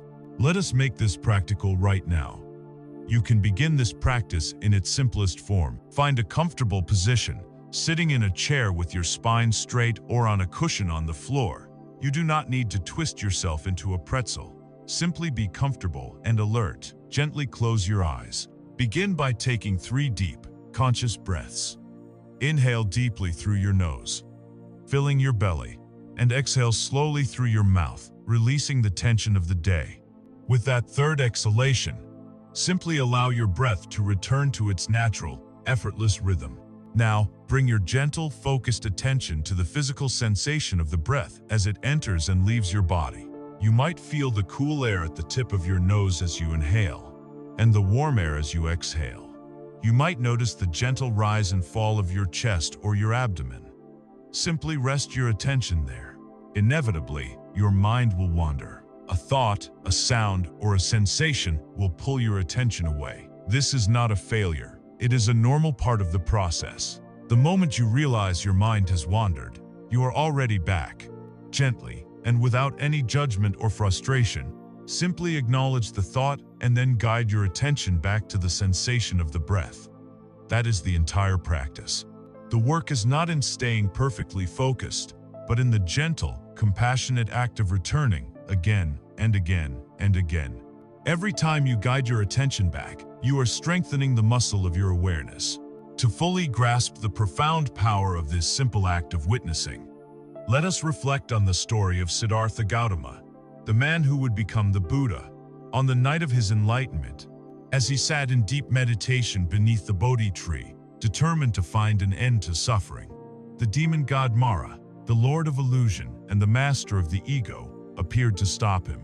Mara knew he had to break Siddhartha's concentration. First, he unleashed his army of beautiful daughters, who danced seductively, trying to tempt Siddhartha with promises of sensual pleasure. Siddhartha did not fight them. He simply sat, witnessed them, and they dissolved. Enraged, Mara then summoned his terrifying demonic armies. They appeared with monstrous faces, screaming war cries, and hurling flaming spears and giant rocks directly at the meditating prince. Siddhartha did not flinch. He did not run. He did not create a shield. He simply remained in a state of serene, unshakable stillness. He witnessed the rage, the fear, and the violence without becoming entangled in it. And as the legend tells, the flaming arrows and rocks, upon entering the aura of his profound peace, transformed into a shower of fragrant flower petals, falling harmlessly around him. This story is a perfect metaphor for our own meditation practice. Mara's armies are our own thoughts, our desires, our fears, our anxieties, our anger. They seem terrifying and powerful. Our instinct is to fight them or run from them. But the path to enlightenment, the path to peace, is to realize they are illusions. It is to simply sit, to witness them from a place of deep stillness, and to discover the unshakable presence within you that cannot be touched by any thought or any fear. This is the power of stillness. It is the power to turn arrows into flowers. It is the power to tune your frequency to the unshakable peace of your own true nature. From the sacred silent space we have cultivated through meditation, we can now begin the active and joyful work of creation. Once you have stilled the chaotic noise of the external world and calmed the turbulent waters of your own mind, you create a perfect canvas upon which to paint the masterpiece of your future. The primary tool we will use to paint on this canvas is the faculty of imagination, wielded through the disciplined art of creative visualization. This is far more than mere daydreaming or wishful thinking. It is the conscious use of a powerful, innate technology that allows you to build a new reality in the quantum field before it manifests in the physical world. The entire practice is predicated on a remarkable and scientifically validated truth about our own neurology. Your brain and nervous system do not make a clear distinction between a vividly imagined experience and an experience that is physically happening. To prove this to yourself, simply close your eyes for a moment and imagine a bright yellow lemon. See its waxy, dimpled skin. Imagine holding it in your hand, feeling its weight. Now, in your mind's eye, place it on a cutting board and slice it in half. See the pale yellow flesh, the glistening juice welling up on its surface. Hear the sound of the knife cutting through it. Now, imagine lifting one of those juicy halves to your mouth and taking a big bite. Imagine the incredibly sour, acidic juice flooding your tongue and your cheeks. What happens? For most people, the mouth begins to water. Your salivary glands have produced a real, physical response to an event that occurred entirely within your imagination. This is not a parlor trick, it is a profound revelation. It shows that the mind can direct the body's physical reality. When you vividly imagine yourself performing an action, the exact same neural pathways fire in your brain as when you are physically performing it. By visualizing, you are creating and strengthening the neurological hardware for a new reality. You are, in essence, creating memories of a future that has not yet happened. You are rehearsing a new state of being, conditioning your brain and your body to accept this new reality as normal, familiar, and achievable, thereby programming your subconscious goal-getter to begin seeking out the people, opportunities, and circumstances that match this new inner world. Understanding this principle is key, but the true power lies in the application. The most common mistake people make with visualization is treating it like watching a dull, silent movie of themselves having what they want. This is a weak and largely ineffective use of this incredible faculty. The secret to powerful visualization is not just in the mental picture. It is in the rich, multisensory experience and the corresponding emotional charge. Your subconscious mind speaks the language of feeling. Therefore, your primary goal in any visualization is to generate the genuine, visceral feeling of your wish already fulfilled. To do this effectively, first get into a relaxed meditative state.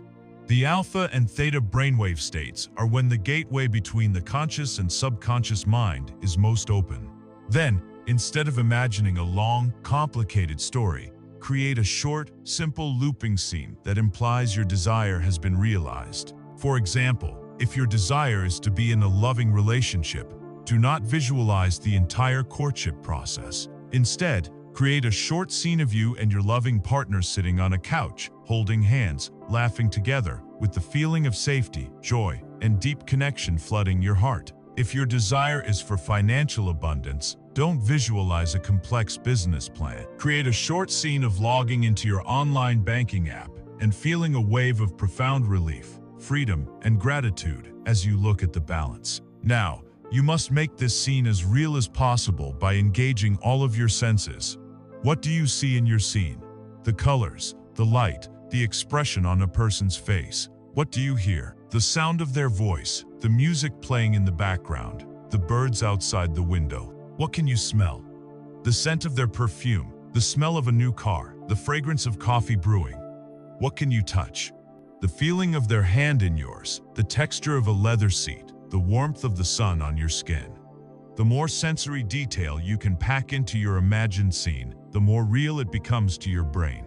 But the final, and most crucial, ingredient is the feeling. As you are living in this multisensory scene, ask yourself, how would I feel if this were my reality right now? Would you feel relief, joy, overwhelming gratitude, a sense of peace, freedom, security? Whatever that core feeling is, you must generate it in your body. Dwell in that feeling. Let it expand from your heart and saturate every single cell of your being. This feeling is the magic ingredient. It is the powerful magnetic signature, the amplified frequency that you are now broadcasting into the quantum field. This feeling is what draws the corresponding physical experience to you. Like any powerful discipline, visualization thrives on consistency. It is a form of mental and energetic exercise. You would not expect to transform your physical body by going to the gym for one intense session every 2 months. Lasting change comes from consistent, regular practice. It is far more powerful to spend 5 to 10 minutes each day consistently living in the feeling of your wish fulfilled than it is to do a single hour-long session once a month. This daily rehearsal keeps the new neural pathways active and strong. It keeps the memory of the future fresh and alive in your subconscious mind, making it the dominant vibration from which you operate. This consistency signals to the universe that you are serious, that this is not a passing fantasy, but a reality you are committed to embodying. This brings us to another crucial distinction, the difference between creative visualization and idle daydreaming. Daydreaming is often a passive and unfocused act of mental escape. It frequently comes from a place of dissatisfaction with the present moment, a feeling of lack, and is emotionally charged with a sense of wistful, I wish. Creative visualization, however, is a conscious, deliberate, and focused act of creation. It is done from a place of empowerment, not lack. Its purpose is not to escape the now, but to program the future. It is a disciplined use of your divine imagination, charged not with the feeling of wanting, but with the feeling of gratitude and certainty, as if your desire were already a firm and established fact in your reality. The stunning effectiveness of this mental technology is no longer a secret. It is a core training tool used by the world's most elite performers, from concert musicians to surgeons to Olympic athletes. Consider the practice of a world-class gymnast. Before she ever steps onto the mat, she has already flawlessly executed her routine thousands of times in her mind. With her eyes closed, she feels the chalk on her hands, she sees the faces in the crowd, she hears the music, and she experiences the visceral sensation of every tumble, every leap, and the perfect, solid landing. Consider a professional basketball player who mentally rehearses sinking thousands of free throws. He feels the familiar texture of the ball in his hands. He sees its perfect, high arc toward the basket, and he hears the satisfying swish of the net over and over again. Scientific studies on these athletes have shown that this dedicated mental practice can improve performance, build muscle memory, and strengthen neural pathways almost as much as physical practice. They are not just hoping for a successful outcome, they are systematically programming their entire mind-body system for success. They are creating the reality of a perfect performance internally before they are ever called upon to demonstrate it externally. You have access to this very same Olympic-level technology within your own mind. It is your birthright. The only question is, what championship performance will you begin rehearsing for your own life, starting today? As you learn to wield the power of your focused imagination, creating blueprints of your desired future in the stillness of your mind, there is another practice that works in perfect harmony with visualization. This practice, however, does not focus on the future. It is a tool of immense power designed to radically shift your frequency in the here and now. It is arguably the fastest and most direct method for elevating your consciousness and changing your point of attraction instantly. This practice is the art of cultivating gratitude. Gratitude is the ultimate pattern interrupt. When your mind is caught in a downward spiral of worry, fear, frustration, or a sense of lack, your energy is contracted. Your broadcast is a low-frequency signal of distress. It is a scientific and energetic impossibility to feel genuine, heartfelt gratitude and to feel fear at the same time. The two frequencies are mutually exclusive. They cannot occupy the same space within your being. Therefore, the conscious, deliberate choice to find something to be grateful for is like flipping a master switch on your entire energetic system. In an instant, you interrupt the negative pattern and introduce a new, high-frequency signal. The moment you shift into a state of gratitude, your entire physiology responds. Your heart rhythm becomes more coherent and ordered, which is the very definition of a stable and powerful broadcast signal. Your brain reduces its production of the stress hormone cortisol and releases dopamine and serotonin, the neurotransmitters of well-being and happiness. Your energetic field, which was contracted and dense in the state of fear, immediately begins to expand, becoming lighter, brighter, and more radiant. Gratitude is more than just a polite social custom or a nice mental attitude. It is a potent form of vibrational alchemy. It is an instantaneous, energetic upgrade. It is the key that unlocks you from the prison of your own negative thought loops and opens the door to a higher state of being. Right here, right now, regardless of your external circumstances. It is the simplest and most readily available tool for taking immediate conscious control of your own frequency. Beyond its power to change your inner state, the practice of gratitude sends one of the most powerful and unambiguous signals you can possibly transmit to the universe. When you are feeling and expressing gratitude, you are broadcasting a clear, resonant message that says, I have enough. I am cared for. I am supported. I am blessed. This is the pure, undeniable frequency of abundance. And according to the fundamental law of resonance, like attracts like, a state of abundance can only attract more abundance. The universe, acting as a perfect mirror, hears your song of I have enough and reflects back more experiences, opportunities, and resources to validate that feeling. It must, by law, bring you more things to be grateful for. Now, contrast this with the energy of its opposite, complaint. To complain is to practice the art of focusing on what is wrong, what is broken, what is missing. It is a powerful prayer for more problems. It is a vibrational affirmation of lack. When you complain, you are tuning your radio dial to the frequency of dissatisfaction, and the universe simply provides you with more programming that matches your selected station. Gratitude reverses this process entirely. It consciously shifts your focus from what is absent in your life to what is powerfully present. And what you place your focus on expands. By focusing on your blessings multiply. This is the simple, elegant magic of gratitude. It transforms the energy of lack into an energy of sufficiency. And the energy of sufficiency is the fertile ground from which overflowing abundance inevitably grows. Herein lies one of the master keys to rapid and joyful manifestation. It is about learning to be grateful not just for what you already have, but also for what you are calling into your life, before it has physically arrived. When you can sit in your meditation, visualize your desire, and then flood your heart with genuine gratitude for it as if it is already a done deal, you are performing one of the most profound acts of faith possible. You are aligning your vibration perfectly with your desired reality. You are sending a signal of absolute trust and certainty into the quantum field. You are moving beyond mere wanting, which vibrates at the frequency of not having, and into a state of knowing and appreciating.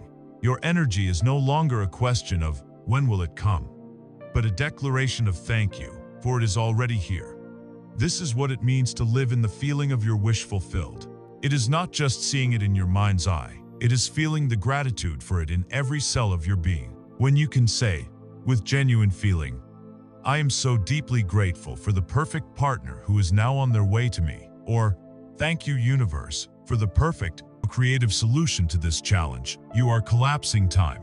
You are closing the vibrational gap between you and your desire, sending out a magnetic signal so clear and powerful that the universe has no choice but to rearrange itself to match your unwavering faith and gratitude. To weave this transformative power into the fabric of your daily life, you can adopt a few simple, practical exercises. The most well-known is the gratitude journal. Each morning upon waking, or each evening before sleep, take a moment to write down 3 to 5 specific things for which you are genuinely grateful.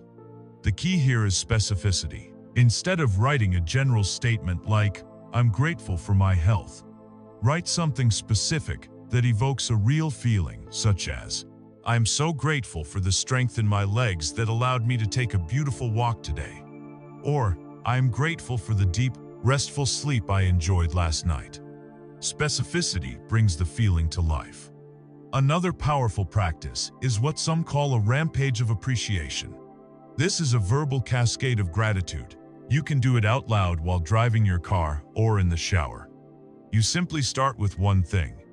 I am so grateful for this warm water. And you keep going, letting one grateful thought lead to the next. I'm grateful for the soap. I'm grateful for the clean towel waiting for me. I'm grateful for the roof over my head that keeps me safe and warm. You do this for just 2 or 3 minutes, building a powerful momentum of positive, appreciative energy that can completely shift the trajectory of your day. A third simple tool is to find a gratitude rock. Find a small, smooth stone that feels good in your hand. Carry it in your pocket. Every time you touch it throughout your day, let it be a physical reminder to pause for just a single moment and think of one thing you are grateful for right then and there. This simple anchor helps to weave the practice of gratitude out of a formal exercise and into a continuous state of being. There is an old, simple parable that beautifully illustrates this principle. It tells of a poor, devout man who had very little in the world. Each day, his only meal was a small, stale loaf of bread. Yet every single morning, before taking a bite, he would hold this meager loaf up to the heavens and declare with a full and joyful heart, "Thank you, my Creator, for this magnificent feast you have provided. I am so grateful for this abundance that sustains my life." His neighbors thought he was a fool, delusional for calling a crust of bread a feast. But the man did not care, for his heart was truly full. Because his dominant vibration was one of gratitude and abundance, not lack and despair, his perception of the world began to change. He started to notice opportunities he had been blind to before. He noticed a neighbor struggling to mend a fence and gladly offered his help, receiving a few coins and a basket of vegetables in return. He noticed wild herbs growing by the roadside that he could gather and sell at the market. His high-frequency, grateful attitude made him creative, resourceful, open, and magnetic to the goodness of others. Slowly, day by day, his life began to transform, not because of a single magical event, but because of the cumulative, magnetic power of the frequency he chose to broadcast. His story teaches us that gratitude does not deny our current circumstances. It provides the energetic lens through which we can transform them. It is the conscious choice to water the flowers in our garden instead of the weeds, and what we water, inevitably, is what will grow. While the internal arts of meditation, visualization, and gratitude are the foundational pillars for tuning your frequency, there are also powerful external tools we can use to bathe our very selves in harmonious vibrations, accelerating our journey toward alignment.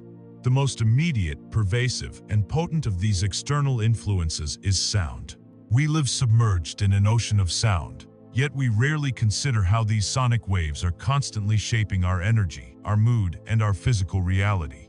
To understand the profound power of sound, we must first look at its visible, tangible effects on the physical world. This is the realm of cymatics, a field of study pioneered by the Swiss physician Hans Jenny. In a series of brilliant experiments, Dr. Jenny placed fine powders, sand, and liquids onto a metal plate and then vibrated the plate with sound waves from a frequency generator. The results were nothing short of miraculous. When the plate was vibrated with a pure, harmonious sine wave, the seemingly chaotic particles would instantly leap into life, arranging themselves into stunningly beautiful and intricate geometric patterns. They formed perfect mandalas, complex floral shapes, and stable, symmetrical structures that mirrored the sacred geometry found throughout the natural world.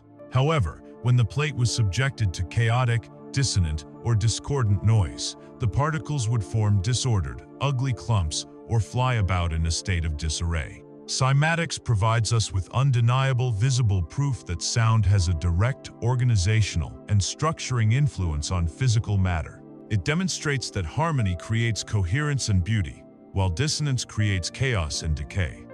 Now, consider this profound implication. If a simple sound wave can do this to a pile of inanimate sand, imagine what the sounds you immerse yourself in every day are doing to the 70% water that makes up your own body. Every cell within you is a tiny, resonant chamber, and the sonic environment you choose to live in is either organizing your cellular structure into a state of beautiful, geometric harmony or a state of chaotic, stressful disorder. With this awareness, we can begin to consciously assess our daily sonic diet. Think about the experience of walking down a busy city street. You are bombarded with a cacophony of jarring, incoherent frequencies. The shriek of sirens, the roar of engines, the jarring blast of a car horn, the angry shouts of strangers. This is a low vibrational sonic bath. This dissonant soundscape instantly triggers your sympathetic nervous system, your body's fight-or-flight response. Your heart rate increases, your muscles tense, and your system is flooded with stress hormones. It is an environment of energetic contraction and survival. Now, contrast that with the experience of walking through a quiet forest. You are immersed in a world of harmonious natural sound. The gentle rustle of leaves, the complex symphony of birdsong, the soft murmur of a flowing stream. This is a high vibrational sonic bath. These coherent sound waves soothe your nervous system, encouraging a shift into the parasympathetic state of rest, healing, and peace. Your entire being relaxes and expands. This same principle applies to the music you choose to listen to. Aggressive, angry, or chaotic music will create stress in your cellular matrix, while harmonious, uplifting, or serene music will create coherence and peace. Becoming conscious of the sounds you allow into your energetic field is a simple but profound step in becoming the master of your own frequency.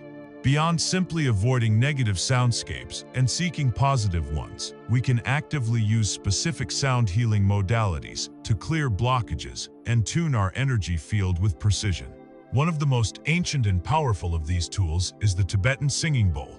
These are not just musical instruments, they are handcrafted instruments of healing, forged from a metallic alloy and designed to produce a pure, resonant tone rich with complex harmonic overtones. When a bowl is struck or played, it sends out a powerful, stable vibration through a principle known as entrainment. The less stable frequency of our own often chaotic brainwaves will naturally synchronize with the more stable, powerful frequency of the bowl. This process can effortlessly guide the mind into deep states of meditation and relaxation. The physical vibrations of the bowl can also be felt deep within the body, helping to break up energetic stagnation, reduce inflammation, and promote a sense of profound peace. In recent years, there has been a renewed interest in a specific set of ancient tones known as the solfeggio frequencies. These frequencies, often associated with sacred music like the early Gregorian chants, are believed to hold specific mathematical and vibrational properties that correspond to different aspects of healing. For example, the 396 Hz frequency is said to help liberate guilt and fear. The 417 Hz frequency is believed to facilitate change and cleanse traumatic experiences. Perhaps the most famous is the 528 Hz frequency, known as the miracle tone or the frequency of love, which is believed to have the power to help repair DNA and align our being with the vibration of universal love. For those seeking a more modern, scientifically grounded approach, there are binaural beats. This technology works by playing two slightly different frequencies, one in each ear through headphones. Your brain, in its attempt to make sense of these two different inputs, creates a third phantom tone inside your head, which is the mathematical difference between the two frequencies. This phantom tone is the binaural beat, and it gently coaxes your brainwaves to entrain with it. By choosing specific combinations, you can guide your brain into a desired state: beta for sharp focus, alpha for relaxed creativity, theta for deep meditation, or delta for restorative, dreamless sleep. This power of sound to restore harmony extends to the subtle energy centers of the body, known as the chakras. In yogic philosophy, each of the 7 major chakras corresponds to a specific area of the body, a different aspect of our consciousness, and its own unique resonant frequency. Due to emotional trauma, stress, or neglect, these energy centers can become blocked, stagnant, or out of tune, leading to imbalances in our physical and emotional health. Sound is one of the most effective tools for clearing and retuning the chakras. Using instruments like singing bowls, tuning forks, or even the power of your own voice through chanting or toning, you can direct a pure, harmonious frequency to a specific chakra. Through resonance, the clear tone helps to break up the dense, stagnant energy, allowing the chakra to spin freely and return to its optimal, healthy vibration, restoring the flow of life force energy throughout your entire system. To truly appreciate the forgotten power of sound, we can look to the enduring mysteries of the ancient world. Consider the awe-inspiring megalithic structures like the Great Pyramids of Giza, the massive stone circles of Stonehenge, or the intricate stonework of Pumapunku in Bolivia. Mainstream archaeology suggests these were built through sheer brute force, a theory that struggles to explain the impossible precision and the movement of stones weighing hundreds of tons. But legends and esoteric theories from around the world offer a different explanation. They suggest that these ancient civilizations were not primitive, but were in fact masters of a lost science, the science of sound and vibration. These stories paint a picture of priests and adepts working in unison, chanting sacred vowels and specific harmonic tones. It is said that through their collective vocal power, they could create sonic fields so powerful that they could alter the effects of gravity, rendering massive stones momentarily weightless, allowing them to be lifted and guided into place with effortless precision. Whether these stories are literal fact or profound myth, they point to a deeper truth.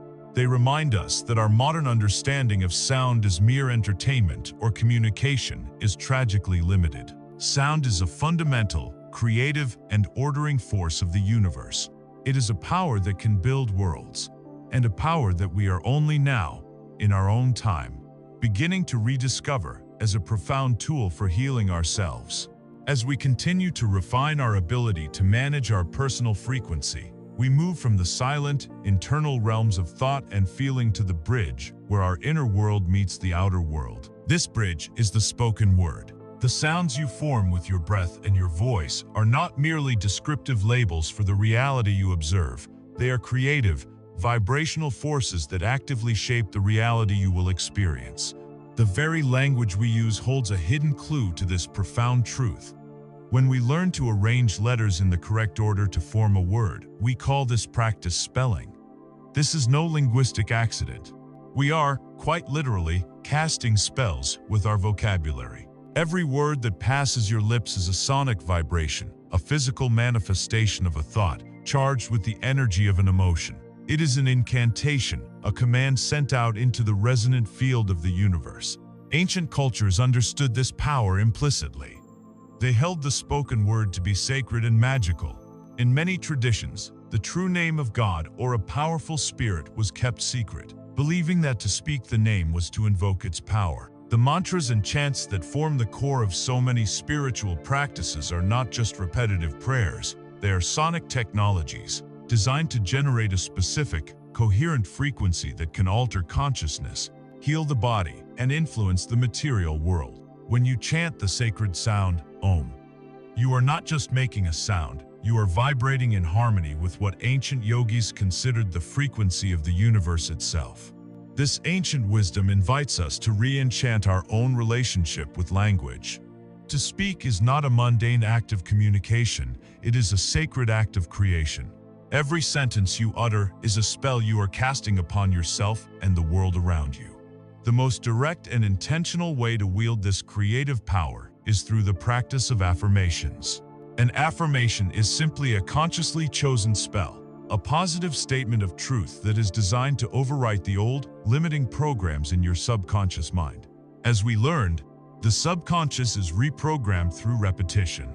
Therefore, consistently and consciously repeating an empowering statement is one of the most effective ways to carve new, beneficial neural pathways in your brain and establish a new, high-frequency baseline in your energy field. However, many people try affirmations and find they don't work. This is because the practice requires more than just robotic repetition.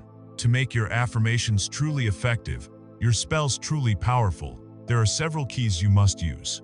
First, you must state your affirmation in the present tense. Your subconscious mind is a literal, servant-like mechanism that only understands the now. If you say, "I will be abundant," your subconscious hears, "My current reality is not abundant." You are affirming a state of future wanting, not present having. You must claim your desired reality as if it is already true. I am abundant. I am healthy. I am surrounded by love. Secondly, and most critically, you must infuse your words with emotion. The word is the arrow, but the feeling is the force of the bow that sends it flying. To simply repeat, "I am abundant," while feeling the contracting anxiety of lack, is to cast a weak and contradictory spell. You must take a moment to generate the genuine feeling of what it would be like to be abundant.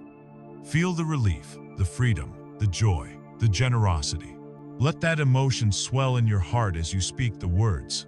It is the combination of the clear thought and the powerful feeling that creates an undeniable magnetic signal. Thirdly, repetition is essential. But this repetition must be done with belief, or at least a willingness to believe. If your conscious mind finds your affirmation to be completely unbelievable, it will create an inner conflict that sabotages the process.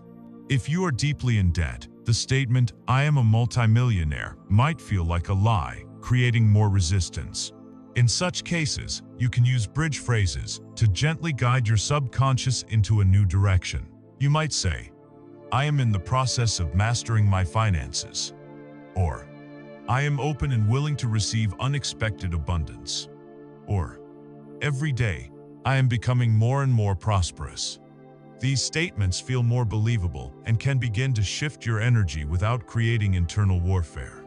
Remember, you are carving new grooves in your mind. This takes time and consistent, gentle effort. Within the vast landscape of language, there are two words that are more powerful than all the others combined. These are the two most potent creative words in the universe, I am. In the ancient texts of many traditions, I am that I am is given as the name of God. It is a declaration of pure, unconditioned being. When you begin a sentence with the words I am, you are taking that divine creative power and attaching it to whatever follows. You are making a profound declaration to the universe about who you have chosen to be in that moment. And the universe, like a faithful mirror, must reflect that declaration back to you. Tragically, most of us use this sacred creative power unconsciously and often destructively. We cast negative spells on ourselves all day long. We say, "I am so tired. I am always sick. I am so clumsy. I am broke. I am just not good with people." Each of these statements is a powerful affirmation, a command you are giving to your subconscious mind and the universe to create more of that unwanted reality. I invite you to undertake a simple but life-altering practice. For 1 week, become hyper-aware of every time you use the words, "I am." Carry a small notebook or use your phone, and every time you catch yourself saying, "I am," followed by a limitation, write it down. At the end of the week, look at your list. You will be astounded at the number of negative spells you have been unconsciously casting upon yourself. This awareness is the first step.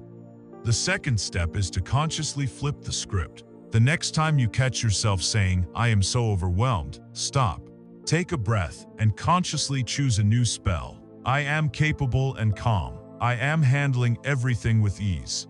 This is the practice of becoming a conscious master of your own creative word. This same principle of verbal hygiene must be applied to how we speak about the world and about others.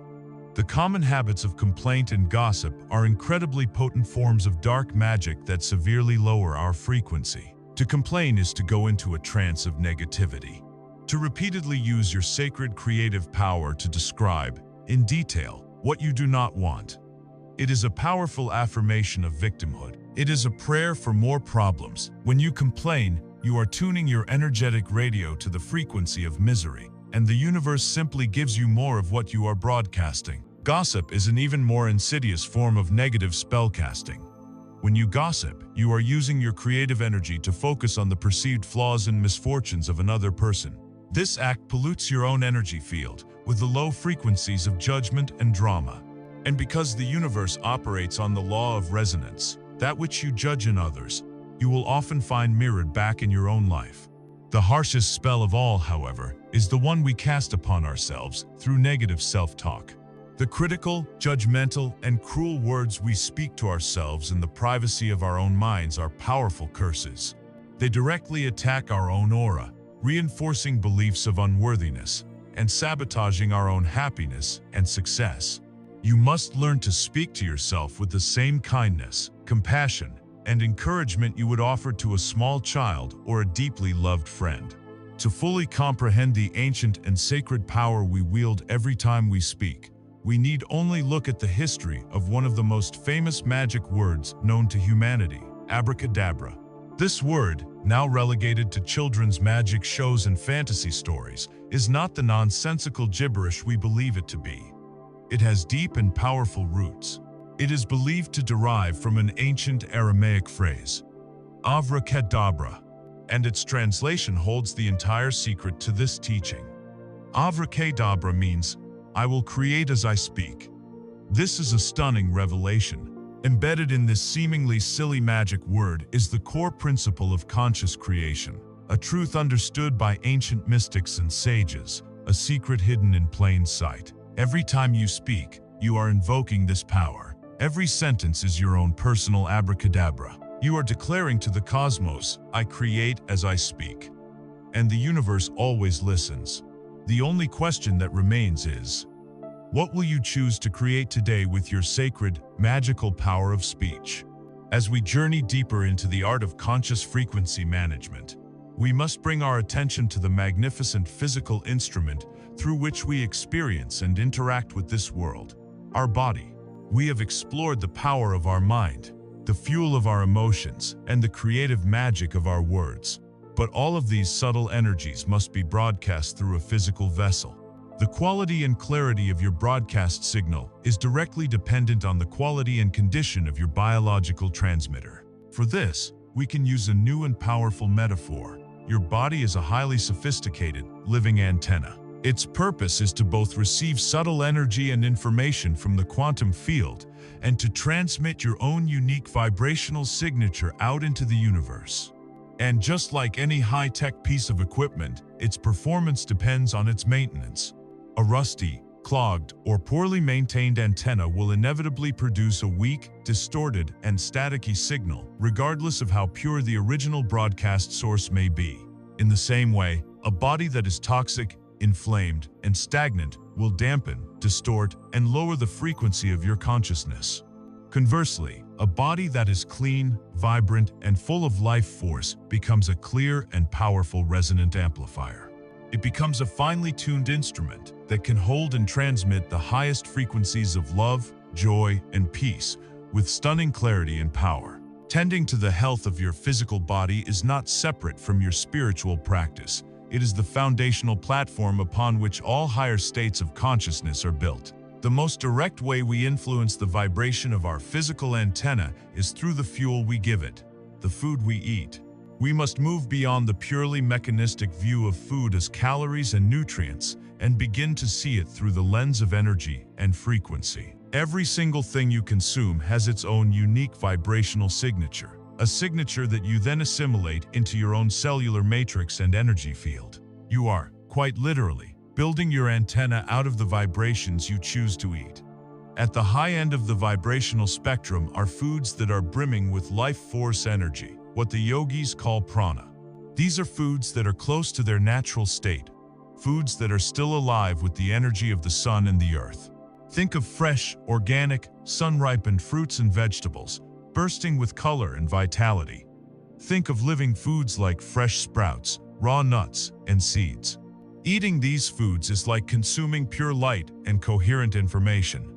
They cleanse your body, alkalize your system, and raise the overall frequency of your cells, making your antenna more sensitive and conductive to higher energies. At the other end of the spectrum are low-vibration foods. These are foods that are energetically dead or that carry a dense chaotic frequency. This category includes heavily processed foods, laden with artificial chemicals, preservatives, and refined sugars that create inflammation and energetic sludge in your system. This also includes, from a purely energetic perspective, most meat consumed in the modern world. An animal that has lived a life of stress and fear in a factory farm and has experienced a traumatic death has that dense, low-frequency energy of fear, suffering, and adrenaline locked into its very tissues. When you consume that meat, you are not just consuming protein. You are taking that vibrational signature of fear and stress into your own body, which can weigh down your energy field and make it more difficult to access higher emotional states. The invitation here is not to adopt a rigid dogma or a specific diet, but to become a conscious and intuitive eater. Before you eat something, pause for a moment and ask, what is the life force? What is the frequency of this food? Will this food build me a clear and vibrant antenna, or will it create static and distortion? By choosing foods that are alive and full of light, you are performing a sacred act of building a body that can become a more perfect instrument for your soul. Within this conversation about high vibration fuel, we must give special attention to the most fundamental substance of all, water. Your body is approximately 70% water. This water acts as the primary conductor of energy and information throughout your entire system. It is the liquid crystal matrix that facilitates the complex electrical communication between your cells. The quality of this water is paramount. Pure, clean, structured water is essential for flushing out physical and energetic toxins and maintaining a clear and conductive inner environment. Dehydration, or the consumption of low-quality water filled with chlorine, fluoride, and other chemicals, creates a sludgy internal state. This impedes the flow of energy, hinders cellular communication, and lowers the overall frequency of your system.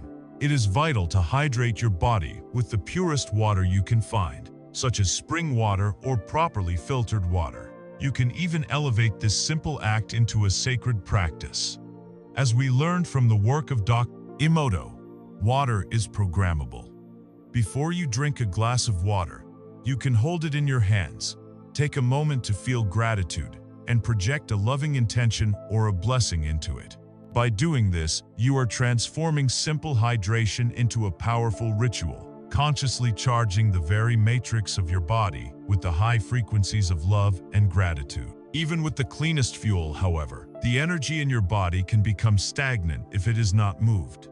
A pristine pond with no inlet or outlet will eventually become murky and lifeless. It is movement that keeps the currents of life force flowing, that prevents blockages, and that ensures your antenna remains dynamic and charged. Our modern, sedentary lifestyles are one of the biggest contributors to energetic stagnation. This is why practices that combine conscious movement with breath and intention are so powerfully restorative. Ancient disciplines like yoga and qigong are not merely forms of exercise. They are sophisticated technologies for energy management. Through specific postures, movements, and breathing techniques called pranayama, you learn to consciously direct the flow of qi or prana through your body's energy channels. You can dissolve energetic knots, release stored tension from your tissues, and cultivate a strong, vibrant, and resilient energy field. You do not need to become an expert yogi to receive these benefits. Even simple stretching or gentle, flowing movements done with mindful attention can have a profound effect. Furthermore, we can connect with the immense, stabilizing energy of the planet itself through the practice of grounding or earthing. This is the simple act of placing your bare feet directly on the earth, on grass, dirt, or sand. The earth has a natural, subtle electrical charge, rich in calming negative ions. By making direct physical contact, you allow your body to absorb this energy, which helps to neutralize the chaotic energetic charge we build up from our constant exposure to electronics and stress. It is like plugging your personal antenna directly into the master antenna of Mother Earth to recalibrate, recharge, and stabilize your own frequency. To see a living embodiment of all these principles working in perfect harmony, we need only look to the legendary Shaolin monks of China. For over 1,000 years, their tradition has produced individuals of extraordinary physical prowess, mental discipline, and spiritual insight. They are true masters of energy, and their way of life is a testament to the power of a fully integrated, high-vibration existence. The Shaolin path perfectly blends the three pillars of a tuned antenna. First, they cultivate their mind and spirit through long hours of deep meditation, achieving profound inner stillness and unshakable focus. Second, they fuel their bodies with a simple, clean, and primarily vegetarian diet, understanding that pure fuel is necessary for optimal energy and clarity. Third, they cultivate a powerful, flowing life force through the rigorous daily practice of Kung Fu, which is not just a martial art, but a dynamic and demanding form of moving meditation.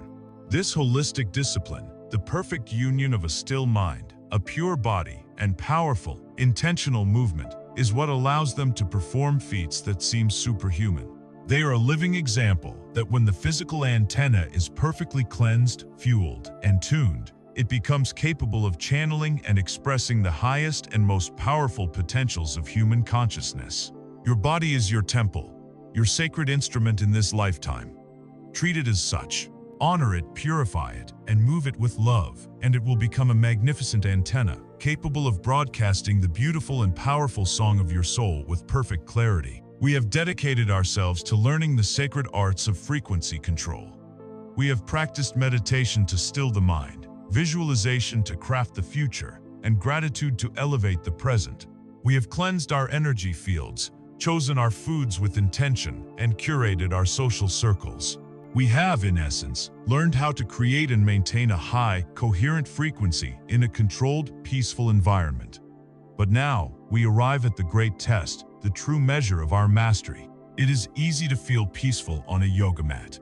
It is easy to feel love while listening to serene music. The real challenge, the spiritual equivalent of a final exam, is can you hold your frequency in the storm? Can you maintain your center when the world around you descends into chaos? When you are confronted with anger, when you are met with criticism, or when life presents you with an unexpected crisis.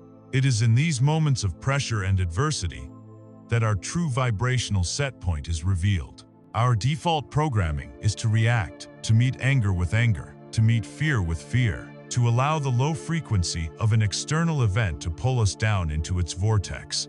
To be a true, conscious creator of your reality is to learn the art of becoming the calm, unshakable eye of the hurricane. It is the practice of holding your own frequency, regardless of the chaos that swirls around you. This profound skill is not a new invention. It is an ancient wisdom, a cornerstone of the world's most resilient philosophies. The Stoic philosophers of ancient Greece and Rome built their entire system around this principle. The great Stoic teacher Epictetus stated it plainly. People are not disturbed by things, but by the view which they take of them. He taught that it is never the external event itself that causes our suffering, but our internal judgment and our immediate, uncontrolled reaction to that event. There is the event, and then there is the story we tell ourselves about the event, and all our pain resides in the story. Similarly, in the East, Buddhist philosophy champions the quality of upekkha, or equanimity. This is the ability to remain internally balanced and serene in the face of what are called the 8 worldly winds, the inevitable ups and downs of life, pleasure and pain, gain and loss, praise and blame, fame and disrepute. The enlightened mind, it is taught, is not one that experiences only pleasure, gain, and praise, but one that can experience all of these states without being knocked from its center. Both of these powerful traditions point to the same secret technology, the creation of a space between the stimulus of the world and our response. We can call this the sacred pause. Imagine an event occurs, someone cuts you off in traffic. The stimulus is the car swerving in front of you. Your automatic, programmed reaction might be a surge of adrenaline, a curse, a flash of rage. This reaction is instantaneous and unconscious. The sacred pause is the practice of inserting a single moment of conscious awareness before that reaction takes hold. The car cuts you off, and for 1 second, you simply breathe. You pause. In that single conscious breath, you interrupt the automatic program. You step out of the reactive loop. You bring the light of your awareness to the situation. And in that space, that sacred, silent pause, you reclaim your divine power of choice. You are no longer a puppet reacting to the strings of the world. You are a conscious being who can now choose your response. This pause is the gateway from reactivity to creativity, from powerlessness to empowerment. Let us examine what becomes possible within this sacred pause. Without it, the sequence is automatic and low frequency. The stimulus occurs. A coworker publicly criticizes your work. The reaction is immediate. Your subconscious program of "I'm not good enough" is triggered. You feel a hot flash of shame and anger. You either lash out defensively, lowering your vibration to match their criticism, or you shrink and withdraw, reinforcing your own belief in your inadequacy. In both cases, you have surrendered your energetic sovereignty. You have allowed their frequency to dictate yours. Now, let's insert the sacred pause. The coworker criticizes your work. You feel the initial flash of shame, but instead of reacting, you pause. You take one conscious breath. In that space, you become the observer. You see the feeling of shame rising, but you don't have to become it. You can ask a new set of questions. What is this person's reality? Perhaps they are feeling insecure and need to put others down to feel powerful. Their words are a reflection of their own inner state, not a statement of my ultimate worth. From this higher perspective, you now have a spectrum of high-frequency responses available to you. You can choose compassion. This person must be in a lot of pain. You can choose neutrality, acknowledging their feedback without any emotional charge. Thank you for your perspective. I'll take that into consideration. Or you can choose to calmly and firmly set a boundary. I appreciate feedback, but I don't find public criticism to be a constructive way to communicate. In every one of these chosen responses, you have held your center. You have maintained your own frequency, refusing to be pulled down. In every interaction, you are either matching another's frequency, or you are holding your own and inviting them to rise to yours. The sacred pause is the moment you decide. When you begin to practice this, you can completely reframe your relationship with adversity. The difficult people and challenging situations in your life are no longer unfortunate annoyances to be avoided. They become your greatest teachers. They become your spiritual gymnasium. You do not build physical muscle by lifting feathers. You build it by consistently lifting heavy weights that challenge you. In the same way, you do not build your energetic muscle, your equanimity core, by only interacting with peaceful, loving people.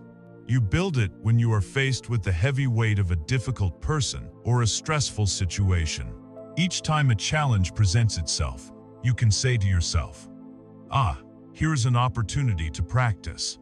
Here is my chance to strengthen my ability to hold my frequency. Every time you successfully insert that sacred pause and choose a conscious response over an automatic reaction, you are building spiritual muscle. Your high-frequency state becomes more resilient, more robust, and less dependent on external conditions. You are forging, through practice, an unshakable inner peace. This transforms life from a series of random events you must endure into a purposeful training ground designed for your own evolution. There is a timeless Zen story that perfectly encapsulates this entire principle. A renowned Zen master was known for his profound and unshakable calm. A young and arrogant samurai warrior heard of the master and was determined to break his composure. The warrior strode into the master's temple and began to unleash a torrent of verbal abuse. He insulted the master's teachings, his appearance, his ancestors, using the cruelest and most vile language he could conjure. The Zen master sat perfectly still, listening calmly and serenely, a faint, compassionate smile on his face. Finally, the warrior, red-faced and panting, ran out of insults. He stood there, exhausted and confused by the master's complete lack of reaction. After a long moment of silence, the old master looked at him kindly and asked, "Son, if someone offers you a gift and you do not accept it, to whom does that gift belong?" The warrior, taken aback by the unexpected question, thought for a moment and replied, "Well, it still belongs to the person who offered it." The Zen master nodded gently. "Precisely," he said. "And so it is with your anger and your insults. You have offered them to me today as a gift, but I have chosen not to accept them." This story holds the master key to energetic sovereignty. The insults and anger were the low-frequency energy being offered. The master, through his practice of non-reaction, through his sacred pause, refused to accept the gift. By not accepting it, the negative energy had nowhere to land. It remained with its sender. The master held his own frequency of peace, creating an impenetrable shield of equanimity. This is the art of non-reaction. It is the wisdom to know that you never have to accept a gift of negativity, and the power to remain in your own peace, even in the heart of the storm. As we learn to navigate our waking lives with ever greater consciousness, holding our frequency in the face of external storms, we must now turn our attention to another vast and mysterious realm in which we spend nearly a third of our existence. This is the world of dreams. In our modern, productivity-obsessed culture, the dream state is often dismissed as a meaningless byproduct of a resting brain, a series of random, nonsensical neural firings that are best forgotten upon waking. But this perspective is incredibly naive. To believe that we would spend a full 30% of our lives engaged in a meaningless activity is to ignore one of the most profound and accessible sources of wisdom available to us. The great spiritual traditions and depth psychologists have always understood that the dreamscape is not a void. It is a vibrant and intelligent dimension of consciousness. It is the native land of your subconscious mind. Your subconscious, the vast, powerful 95% of your mind that runs your life, does not communicate in the linear logical language of your waking ego. Its native tongue is the language of symbols, of metaphor, of raw emotion, and of myth. The dreamscape is the canvas upon which it paints its messages to you each and every night. When you fall asleep, the critical, rational filter of your conscious mind goes offline. This allows the deeper parts of your psyche to come forward and communicate. Your dreams are a nightly status report from the depths of your being. They are where your subconscious mind processes the events of the day, digests unresolved emotional energy, presents you with ingenious solutions to problems your waking mind is struggling with, and reveals to you your deepest, most hidden fears, desires, and beliefs. To ignore your dreams is to ignore the letters being sent to you from the wisest and most powerful part of yourself. To learn the language of your dreams is to open a direct line of communication with your own soul. The first and most essential step in this process is to honor your dreams by capturing them. Dream memories are like ethereal morning mist. they are incredibly fragile and tend to evaporate within moments of waking. Therefore, you must keep a dream journal and a pen directly beside your bed. The absolute first thing you do upon waking, before you even sit up, before you check your phone, before your logical mind fully engages, is to write down anything you can remember. It does not matter if it makes sense. Write down a fleeting image, a single color, a strange word, a snippet of conversation, or most importantly, a feeling. Even if you only remember a vague sense of unease or joy, write that down. The simple act of doing this sends a powerful message to your subconscious mind. I am listening. Your messages are important to me. The more you honor your dreams in this way, the more you will begin to remember. Once you have started to collect your dreams, you can begin the art of decoding them. It is crucial to move beyond generic dream dictionaries. While they can occasionally provide a starting point, the meaning of a symbol is profoundly personal. For one person, dreaming of a snake might represent a fear of betrayal. For another, it might represent healing and transformation, like the rod of Asclepius used as a symbol of medicine. The only true expert on your dreams is you. The most important question you can ever ask about a dream is not, "What did it mean?" but "How did I feel?" The emotional tone of the dream is the key that unlocks its message. For example, a dream about being lost in a vast forest that feels terrifying is likely about a feeling of being directionless or overwhelmed in your waking life. But a dream of being lost in the same forest that feels adventurous and exciting might be about your soul's desire for more freedom and exploration. Pay attention to recurring symbols, people, or situations. These are the key motifs in your personal mythology, the major themes your subconscious is asking you to address. As you become a more seasoned dream explorer, you will begin to notice that not all dreams are the same. We can broadly categorize them into several types. The most common are processing dreams. This is your subconscious mind acting as a diligent night shift worker, sorting through the files of your day, taking out the trash of meaningless sensory input, and integrating important lessons and emotional experiences. These dreams are often chaotic, bizarre, and nonsensical, and while important for mental health, they may not carry deep symbolic meaning. Then there are guidance or precognitive dreams. These dreams have a distinctly different quality, a feeling of heightened clarity, significance, and vividness. In the dream state, our consciousness is less bound by the constraints of linear time, and it can sometimes access information from the quantum field of all potential. These dreams might offer a stunningly accurate glimpse of a future event or provide a clear, direct answer to a problem you have been wrestling with. Finally, we arrive at the master level of dream exploration, the lucid dream. A lucid dream is a dream in which you become consciously aware that you are dreaming while you are still in the dream state. It is the exhilarating and profound experience of waking up inside your own mind. In a normal dream, you are a passive actor in a pre-written script. In a lucid dream, you become the conscious director of the entire production. The dreamscape transforms into the ultimate virtual reality simulator for personal and spiritual growth, a perfectly safe and responsive environment where you can interact directly with the contents of your own psyche. The potential for healing and growth within a lucid dream is virtually limitless.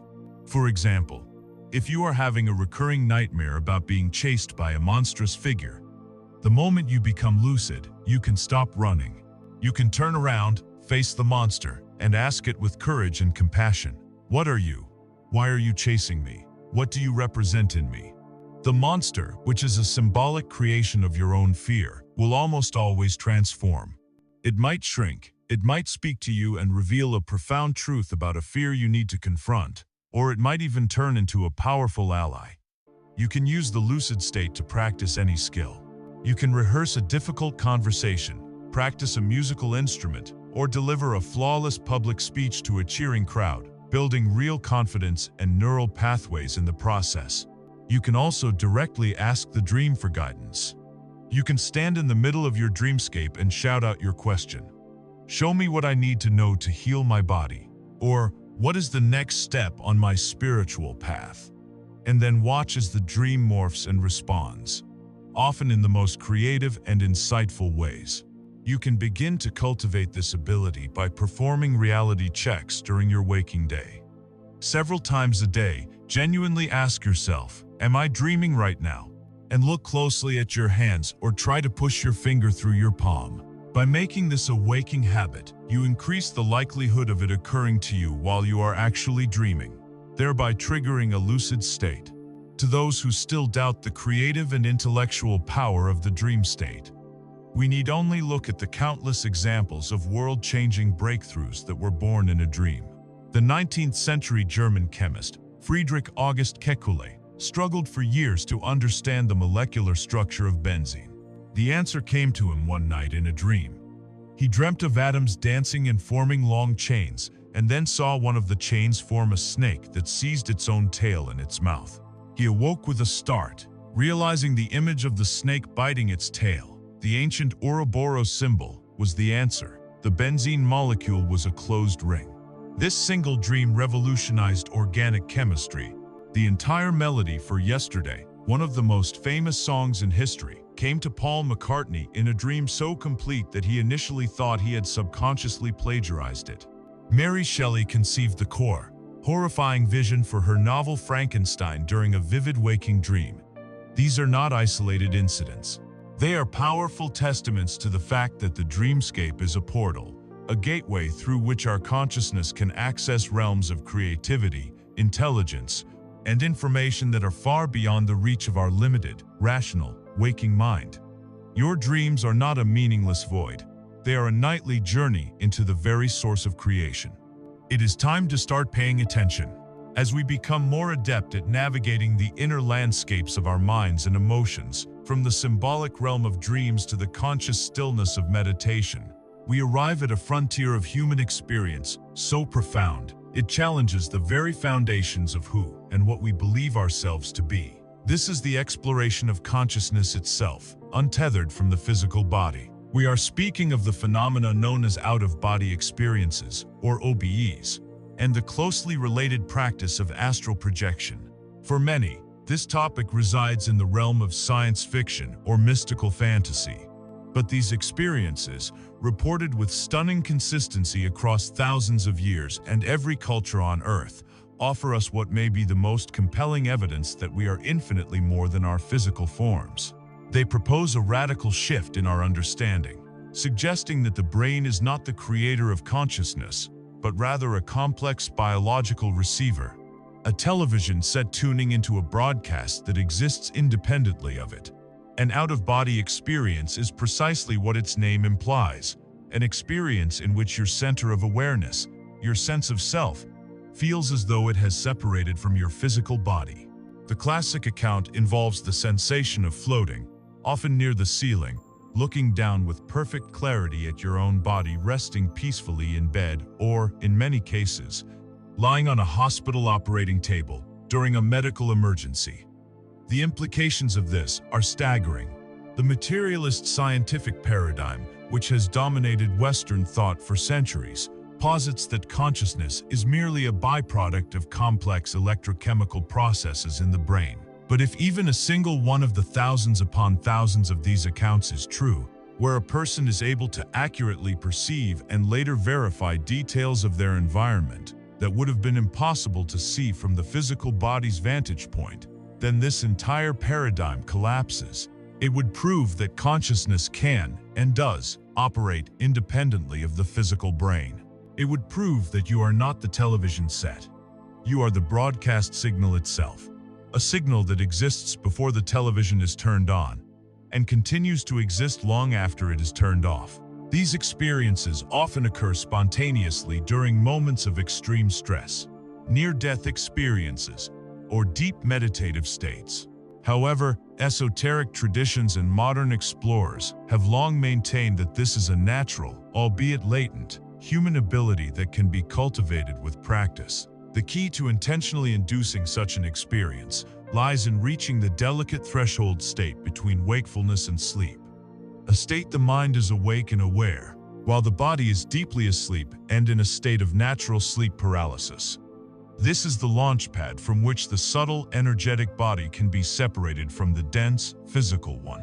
Many who travel this path report a distinct precursor to separation, a phenomenon known as the vibrational state.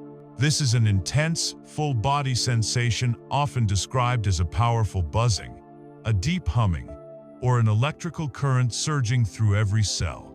This is not a frightening or dangerous state, rather. It can be understood as the moment your energy body is revving up, its frequency increasing to a point where it is no longer locked into the physical form.